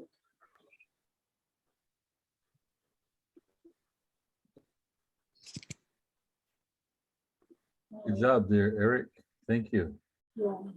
Thank you. And if there's something I missed that you need that I didn't provide today, let me know. And but I would like to get you that timeline, and you guys can look at that and see if that's something you'd like to use. And I look forward to presenting to the classes. Yep. Fish in every net, horse in every corral. Thank you, Eric. That was a good presentation. Really appreciate it. Thank you. Katrina, I should interject here about sharing materials with participants. Correct me if I'm wrong, but we didn't receive any of the registration forms, so Yeah. we don't have participants' contact information. Would it be easier for people to reach out to Eric, or should we elicit some email addresses now in the chat?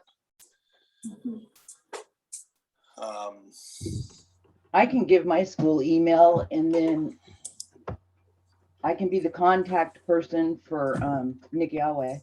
If oh, there's you. Okay, I will write yours down.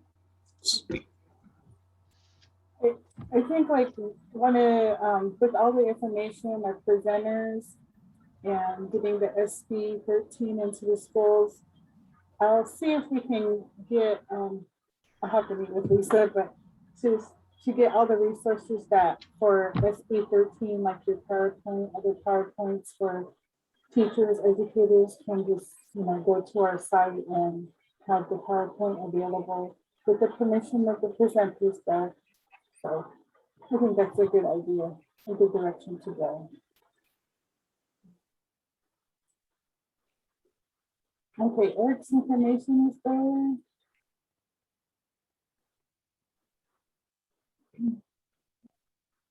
All right, Eric, any more questions? If not, thank you. Round of Okay, applause. thank you. Good luck with the rest of your workshop. Okay, all right. Talk to you later. Bye. Talk to you later.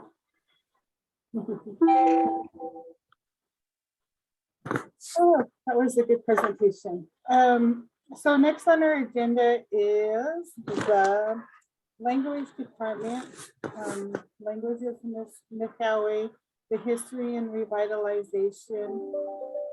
So we can go into that one right now. Just to tell you a little bit about myself. My name is Katrina Miller. This is my second year here at the language program, my first year as the program manager.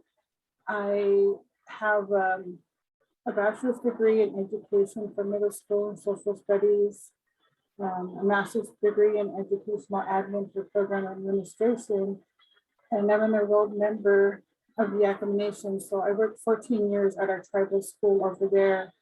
And then I came over here and I just really love the opportunity to work here, with the CTUIR as the program manager. It's, a really good experience because, I get to work with my coworkers, I get to work with the master speakers and, just following, I really look at our 25-year plan here of what we can do for the community because, we don't have a whole lot of fluent speakers and, trying to, create speakers in any way we can. But, some of the things that we have going here, we're about a staff of 11 and we have our master speakers, Umatilla Nez Perce. We have 2 apprentices and a linguist, a resource developer, the technician specialist, archivist. And so that's what our team consists of. And we're really working hard together to get the language out to our communities, to the families. And so since COVID, we started doing community classes last year, with Fred, Damien, and our apprentices were doing some classes too for the baby words for the Head Start teachers and the staff. And we have language classes at the Pendleton High School. It's just Nez Perce there. At Nixyáawii, we have Umatilla classes and Nez Perce. Mildred, she does the primary elementary schools. She goes there. And so this year, I'm pretty excited about, we're having 2 Umatilla language classes at the middle school. And so, the goal is to make sure that language is at all grade levels, and so they can continue to, get that support and practice. And one of the other goals, is to do the pre-K immersion school.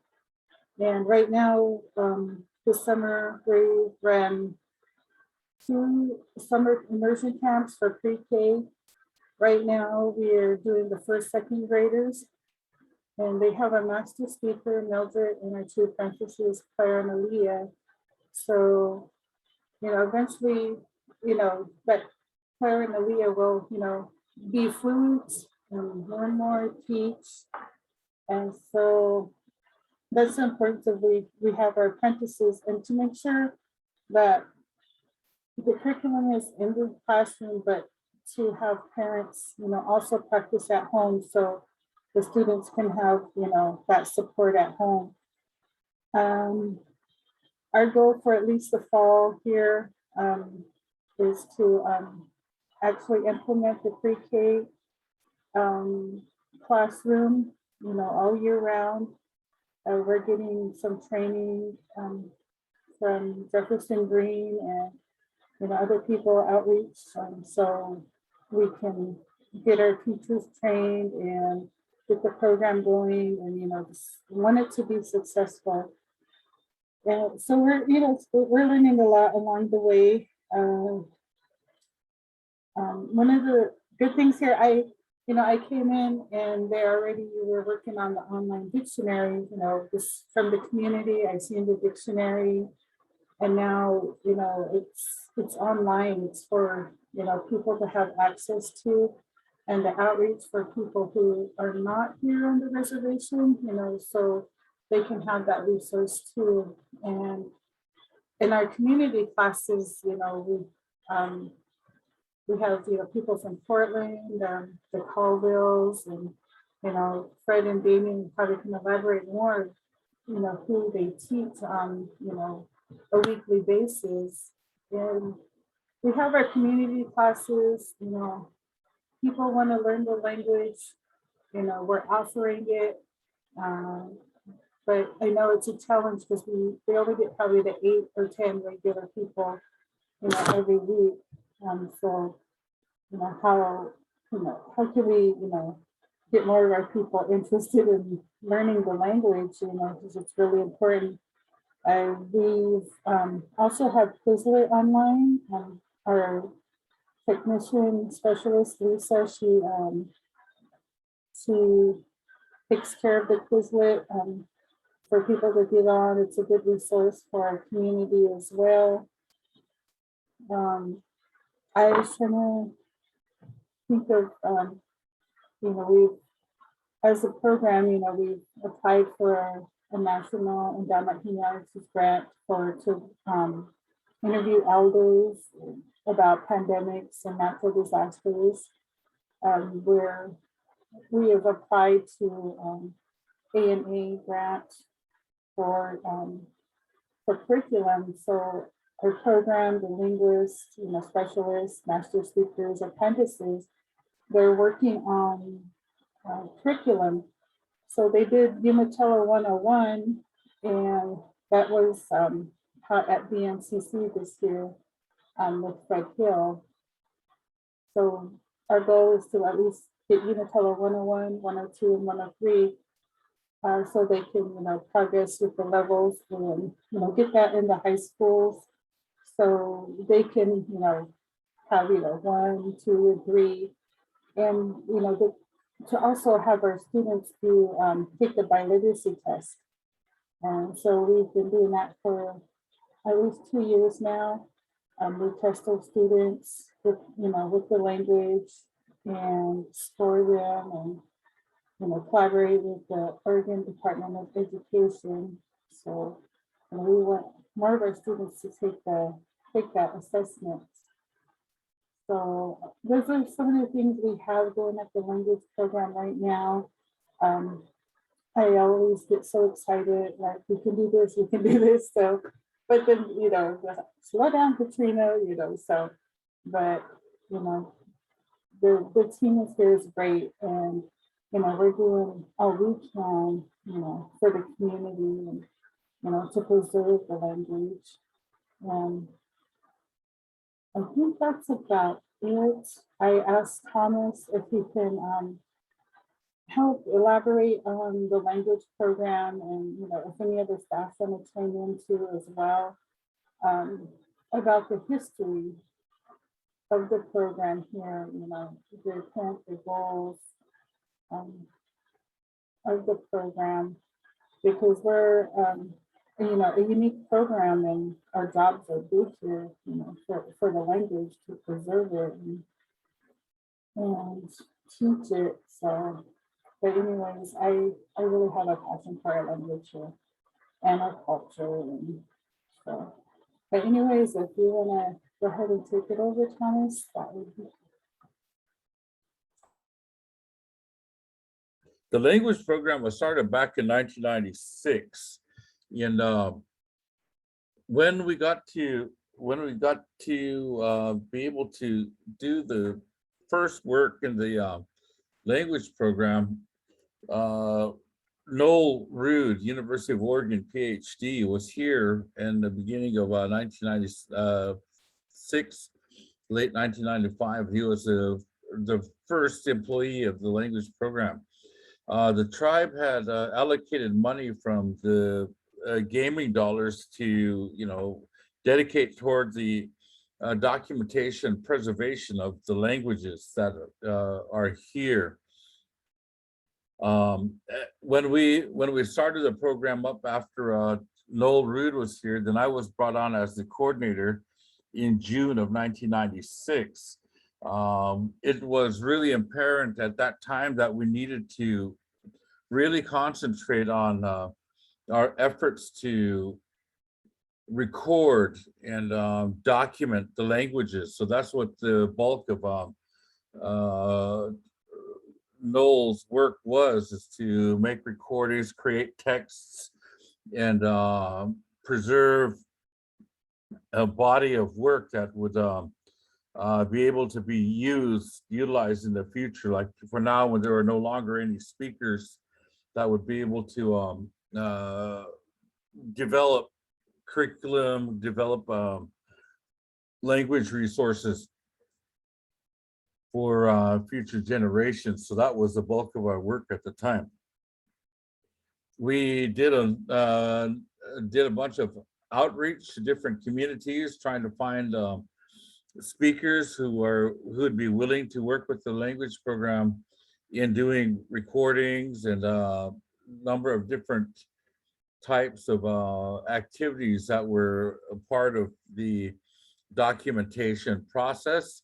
We worked with people from Yakima down and along the Columbia River, down into Warm Springs and other places, just to get a whole bunch of recordings that we could, have analyzed and transcribed to develop a text library. The languages that were spoken here at the time was there was a lot of Nez Perce speakers. There was a few Walla Walla speakers and the Umatilla speakers as well. So in June of 1996, we brought on board a panel of 12, I believe it was 12 elders that were the core of our language resource people.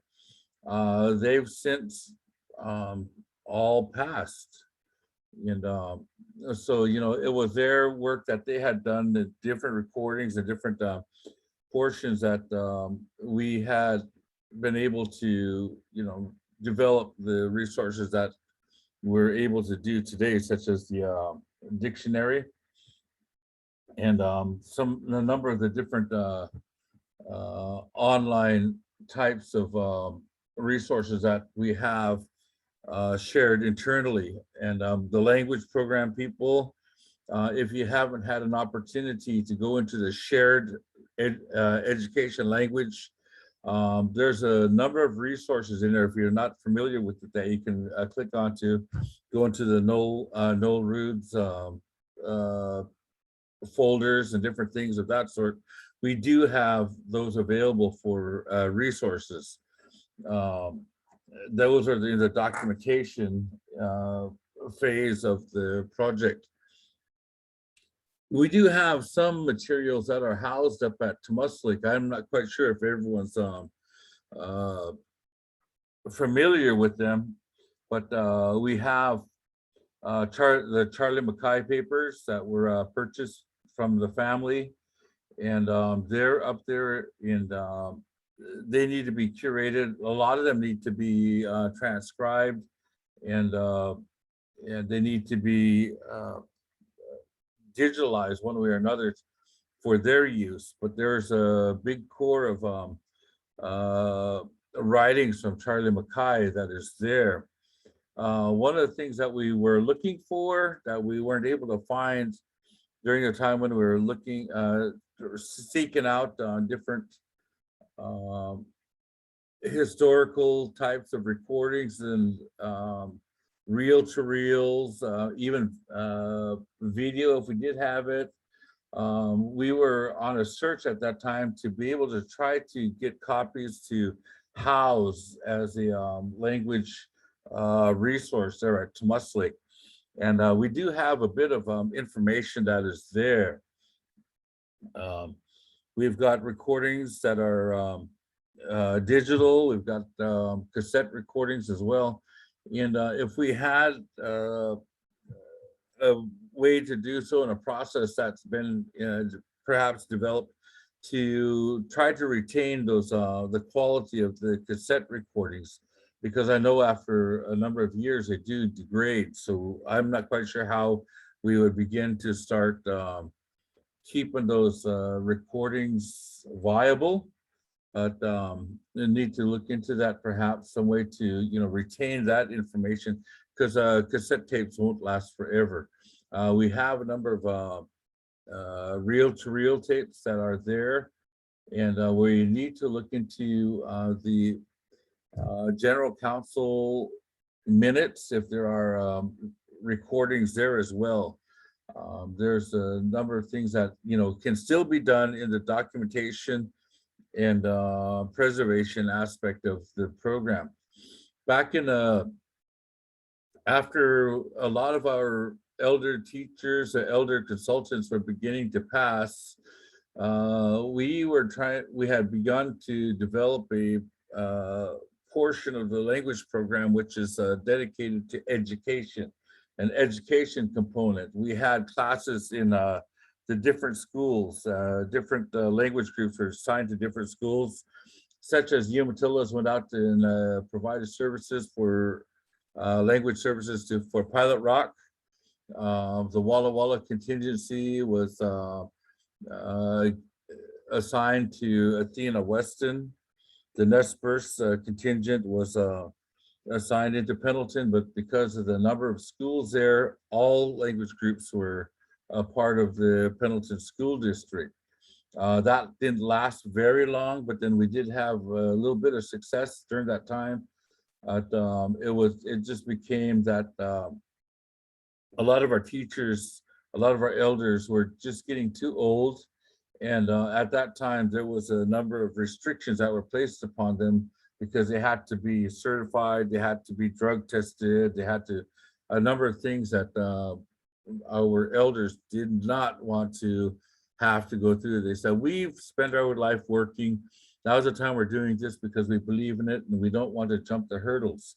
So that was something that had taken away from our in-class time during the early formatory years of the language program.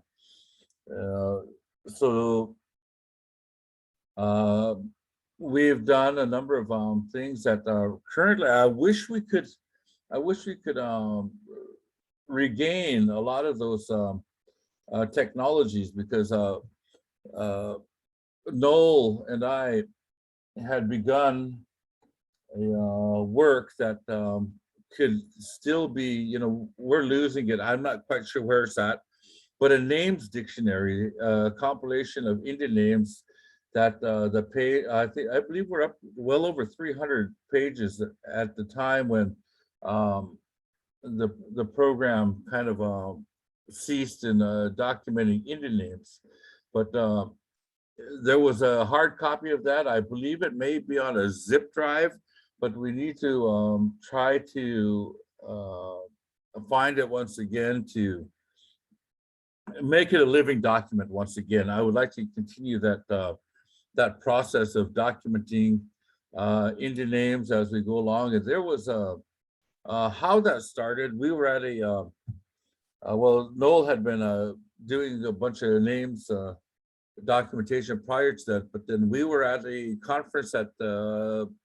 University of Oregon back in '97, and one of the presenters there said a person's mental capacity cannot exceed 500 entries in a certain information field. He was basically saying that a person can't know more than 500 names of things within a certain division, whether 500 animals, 500 insects, 500 personal names, and that type of stuff.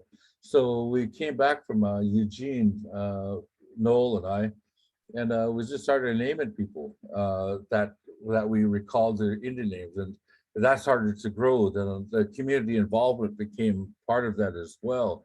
So it's a wonderful document. I wish we could, you know, revive that effort once again. That was from the documentation and preservation phase. And that's something that people have asked about. The reason that we're having a little bit of trouble trying to find that, the history of the language program, it was started on Macintosh-based platform. All of our early resources that were developed were done on a Macintosh computer. We had our first computer lab was all Macs, and over the time, since the tribe no longer supported them and Macs have kind of fell away from the mainstream, we've now reached a point where all of our computer platforms are all Microsoft based. So, you know, there's a little bit of disconnect from our first initial steps of documentation till now. How we can overcome that is, you know, is a hurdle that we're going to have to bridge. We've done a number of different things in our recordings, and we still need to go on forward with them.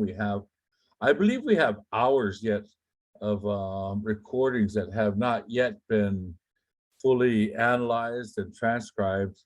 And that's one of the processes that we're going to have to try to catch up on while we still have viable speakers and those that have knowledge of what the language therein contains. After the passing of the bulk of our Walla Walla speakers, the language program kind of got a little bit politicized in that language and knowledge is power.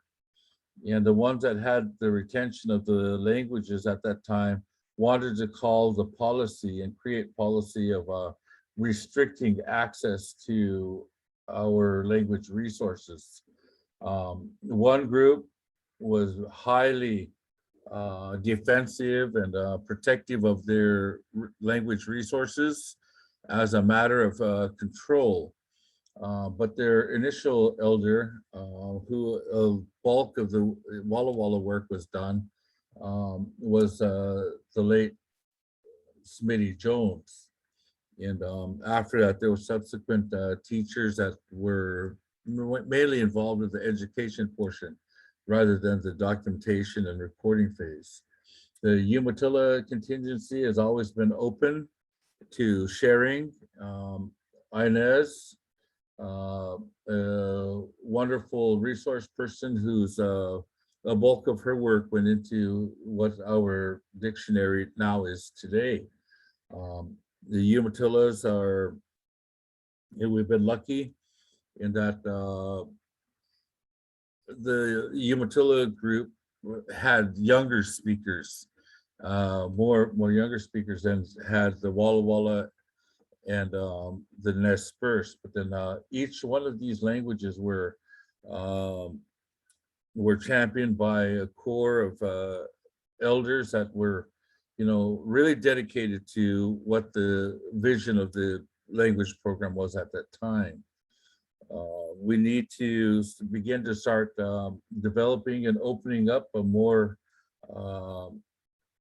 sharing approach, I believe, of education, because that's where we are at now. We need to develop a strong educational drive for each of our language groups. And as we go forward, we realize that the language will change. It has changed, and it will, as if we can ever get it to be a living language once again, those of us speakers that are of this generation will need to accept and help to create a change. Some of our new speakers that we've had experience with from the university settings or Yakima settings, we've got to accept their accent. They do have a different accent than a natural speaker, but that goes to show that they're learning in some capacity. And although some of our elders kind of objected to the language being spoken with an accent, we had a education director, Zenaida, whose first language was from the Pacific, I believe, is Philippine, Talaga, her native language, but she spoke English with a really heavily accented, but we understood what she was saying. So that was a kind of a way that we said, well, you understand what she's saying, even though she does have that accent, you're still able to understand her. So that's what our children are going to develop as speakers. They'll be speakers with an accent. So the language will change. We've got to accept it. We've got to be able to promote and encourage them to be a part of the learning process rather than hindering them. I do believe that all of our efforts that we have done in the past using a Macintosh-based approach, if there was some way that we can do an outreach to find aid in transcribing or switching some of that technology over to an updated compatible version, that would be something that we would need to look after to find some type of fundings and some type of support to get those efforts underway and done. As for the language program, we've progressed from that early portion of recording and documentation, but now we've got to develop and create educational resources that's going to carry our language into the future. So that's just kind of a brief rundown. Over the years since 1996 till now, we've got resource people yet that are still part of the scene. Shout out to some of our first linguistic forerunners. We had Frank Boas, who was did some work here, as well as Melville Jacobs in the early 1900s and the late 1800s, going on up to Bruce Rigsby, who is now in Professor Emeritus with the Queensland University of Australia. Dr. Haru Aoki down at the University of California, Berkeley, and Crook, Kincaid, and a number of different linguists that have been out in the fields from the 1960s on through to the 1970s. And if we can look upon their core of work that they've done in places like the Philosophical Society in Philadelphia, as well as the National Archives in Washington, D.C., as well as a number of universities that house collections from different people that have worked in this area. We've got to be aggressive and be resourceful and trying to find and identify a number of those things that are out there. There are files of down in the University of Oregon. Ted Stern has language materials there that have never been cataloged, never been dealt with yet because they're just there. These are our type of things that we can look that we had focused on back in the early portion of the language program, and I would like to see a way that we can continue to keep on searching for those type of resources. There were resources from Archie Finney in Russia when he was studying there. He was a native linguist from Idaho. There are a lot of his writings are housed in Moscow, Russia, and there are different places that we can try to garner their resources that will help us out, as well as the Hudson Bay Company in Winnipeg, Manitoba, where they have their early records of some existing of the Cayuse, actual Cayuse language, which died here on this reservation in the 1940s. That language is now extinct, but if we can try to identify some of the resource material that may still exist, we would have at least a small vestige of what the spoken language of the Cayuse people was. So these are some of the efforts that we've done historically. I believe where we need to go is a strong educational component that is open for our future students, and we've got to encourage them to use it at a community level. At community level, we've got to make our language available in all aspects of our daily lives. Bring back the receipt at Arrowhead for those type of things. Say if anybody still has a language receipt from Arrowhead, I'd like to see one, just to share. And the language that Zenaida spoke, thank you there, John, Tagalog. And so those are different things that I can, share. And there's some things that I'm looking for to try to bring back into the realm of language program activities again. I would love to find that we got zip drives. We have zip drives that have a number of things, but they're all on Mac. We've got I have floppy disks yet somewhere. I know we got floppy disks and different things that have our early language efforts are recorded on them. So that's just a quick rundown. Anything else that we need to share or any other things, I would be, glad to hear any concerns or comments. Back to you, Katrina. Okay, we're live here at the language program. Thank you, Thomas. And Thomas, is Antone. oh, go ahead. Yes, sir. I've heard this story for a long time, what you're telling, the history. And I think what we really need ASAP is a language committee or commission. We need people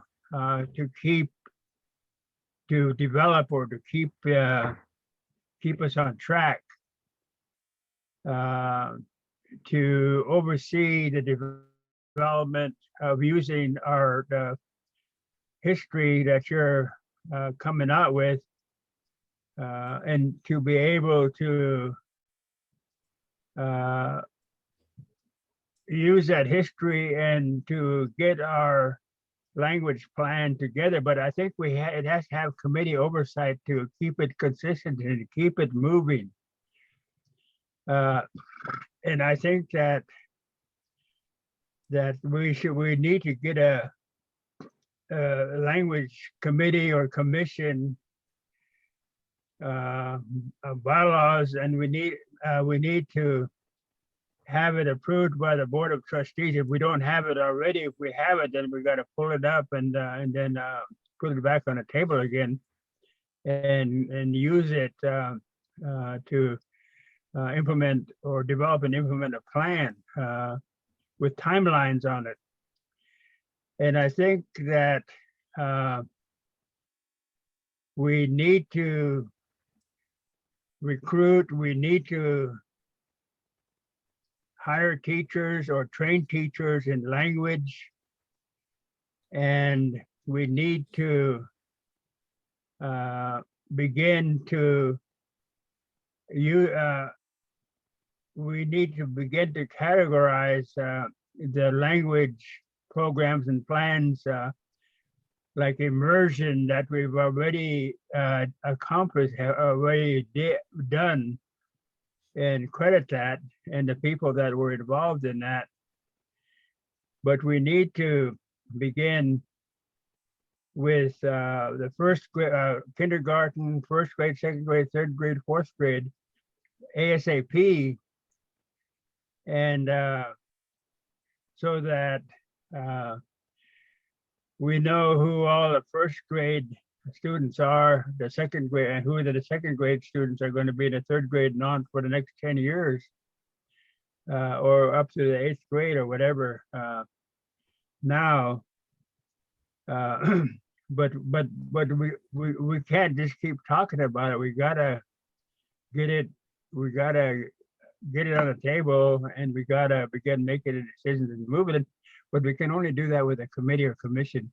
Otherwise, it just goes away because there's no leadership legally assigned to it. But I just think that the committee or commission is really needed, and that would include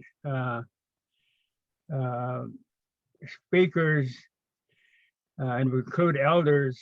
History would be a part of that also, and then we would recruit in younger people that can keep it on track. But I just think that we need to take that step, and we can't keep going sitting in the same place and doing language work, okay, but not really knowing where that puts us in restoring and retrieving language in the community. We will need to meet again ASAP. This group that deals with language. That's all. What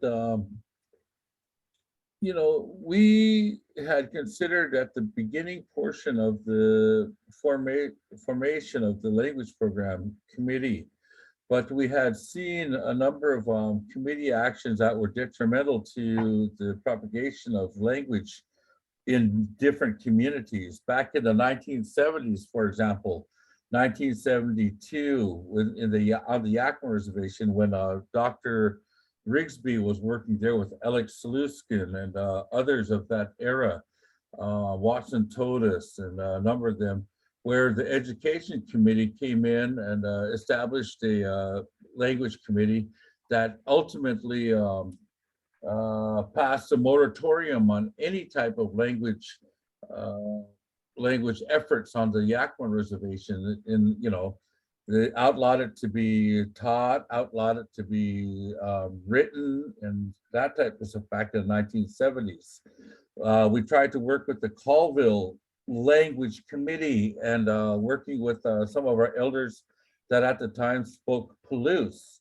But because of the regulations that they had adopted and established, we were not able to work with any of their tribal members because of the ownership of the language, in being that it was owned by the tribe rather than the speakers that spoke it and were willing to share it. The language committee at Warm Springs had at times created obstacles for the dissemination of their language resources. So I would be very, very, very cautious of creating a committee that's going to be the sole oversight of what the program would become, because we had that happen with the Walla Walla language when we had with the elders at that time. They didn't want to share the language as a group. They discounted the work that was done prior by Elizabeth Jones just because of personal vendettas and that type of stuff. They discounted her work. They did not want it out there. And by somewhat almost like a committee action, they stopped a lot of the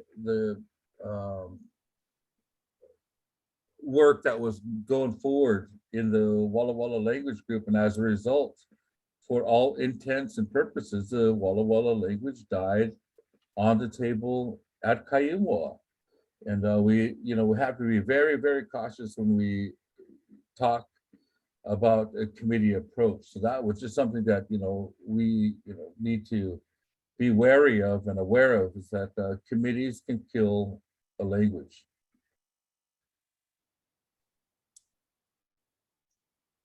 Also, language is the culture that we have to understand. That's what it is. But I just think that we should go ahead and establish that committee. Mm-hmm. What we need to do is start speaking it on an everyday basis.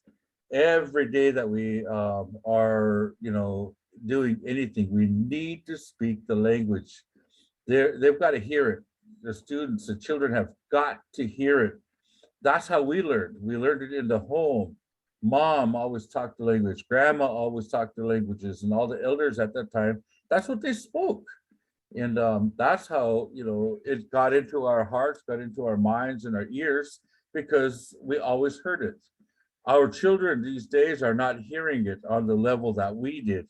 And it's our responsibility to make it happen. And, I'm remiss in that. I'm talking English now when I should be talking Umatilla, but then, because of the things that we're, facing, because everyone's mind and thought processes is in English, it's the way that we're getting by. But we need to get the language out there, speaking it, actively, to get it into the ears of our children.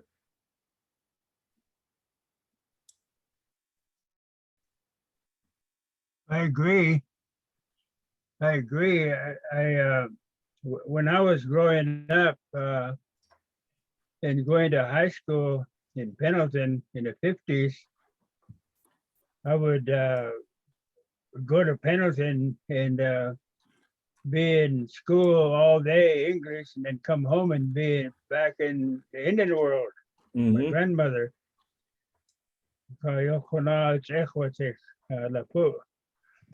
Mm-hmm. Now come in with this, anything that went on at the house was all in Indian. Mm-hmm. And then when I went to Pendleton, it was all in English. So it was just bilingual at that time. But when those people left and they took their language with them, and then when we get home now, there's nobody to talk to. So somehow we gotta reestablish that. And like you say, that there are a lot of recordings in all the languages. I think Umatilla has got a dictionary. Nespers has got a dictionary and recordings. Yakima, Warm Springs. So there is stuff to work with. But again, I think that we should make that commitment and hire or give scholarships for language teachers, and then begin to recruit them, to bring them in. And it doesn't matter whether they're a man or a woman, or whether they're Yakima, or whether they're Nespers or Umatilla, or whether they're French or Spanish.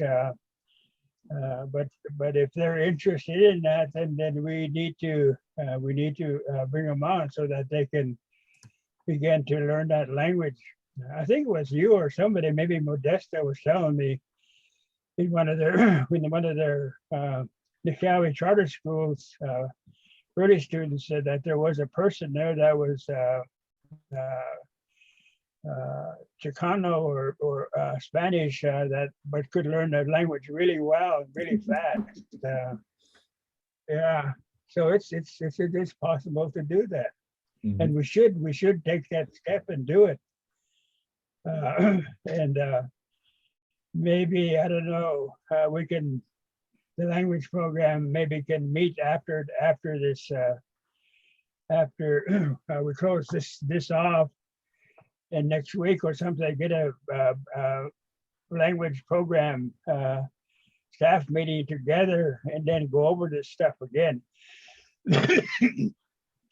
And begin making some decisions on how to restore the language, and revitalize it, and look for the budget and do it.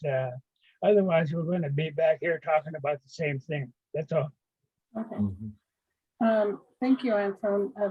Just to follow up on some of the discussions here, we did start a steering committee, so we just need to continue with that as well. But maybe, just for direction from the community. Also, I was looking into how we can create more teachers in other tribes, because the language is already being taught at the MCC, but have them do some early childhood classes so they can learn methods. So those are, some good input, some good ideas for our program to carry on with. And also what Thomas was talking about, the cassettes, the reel to reel.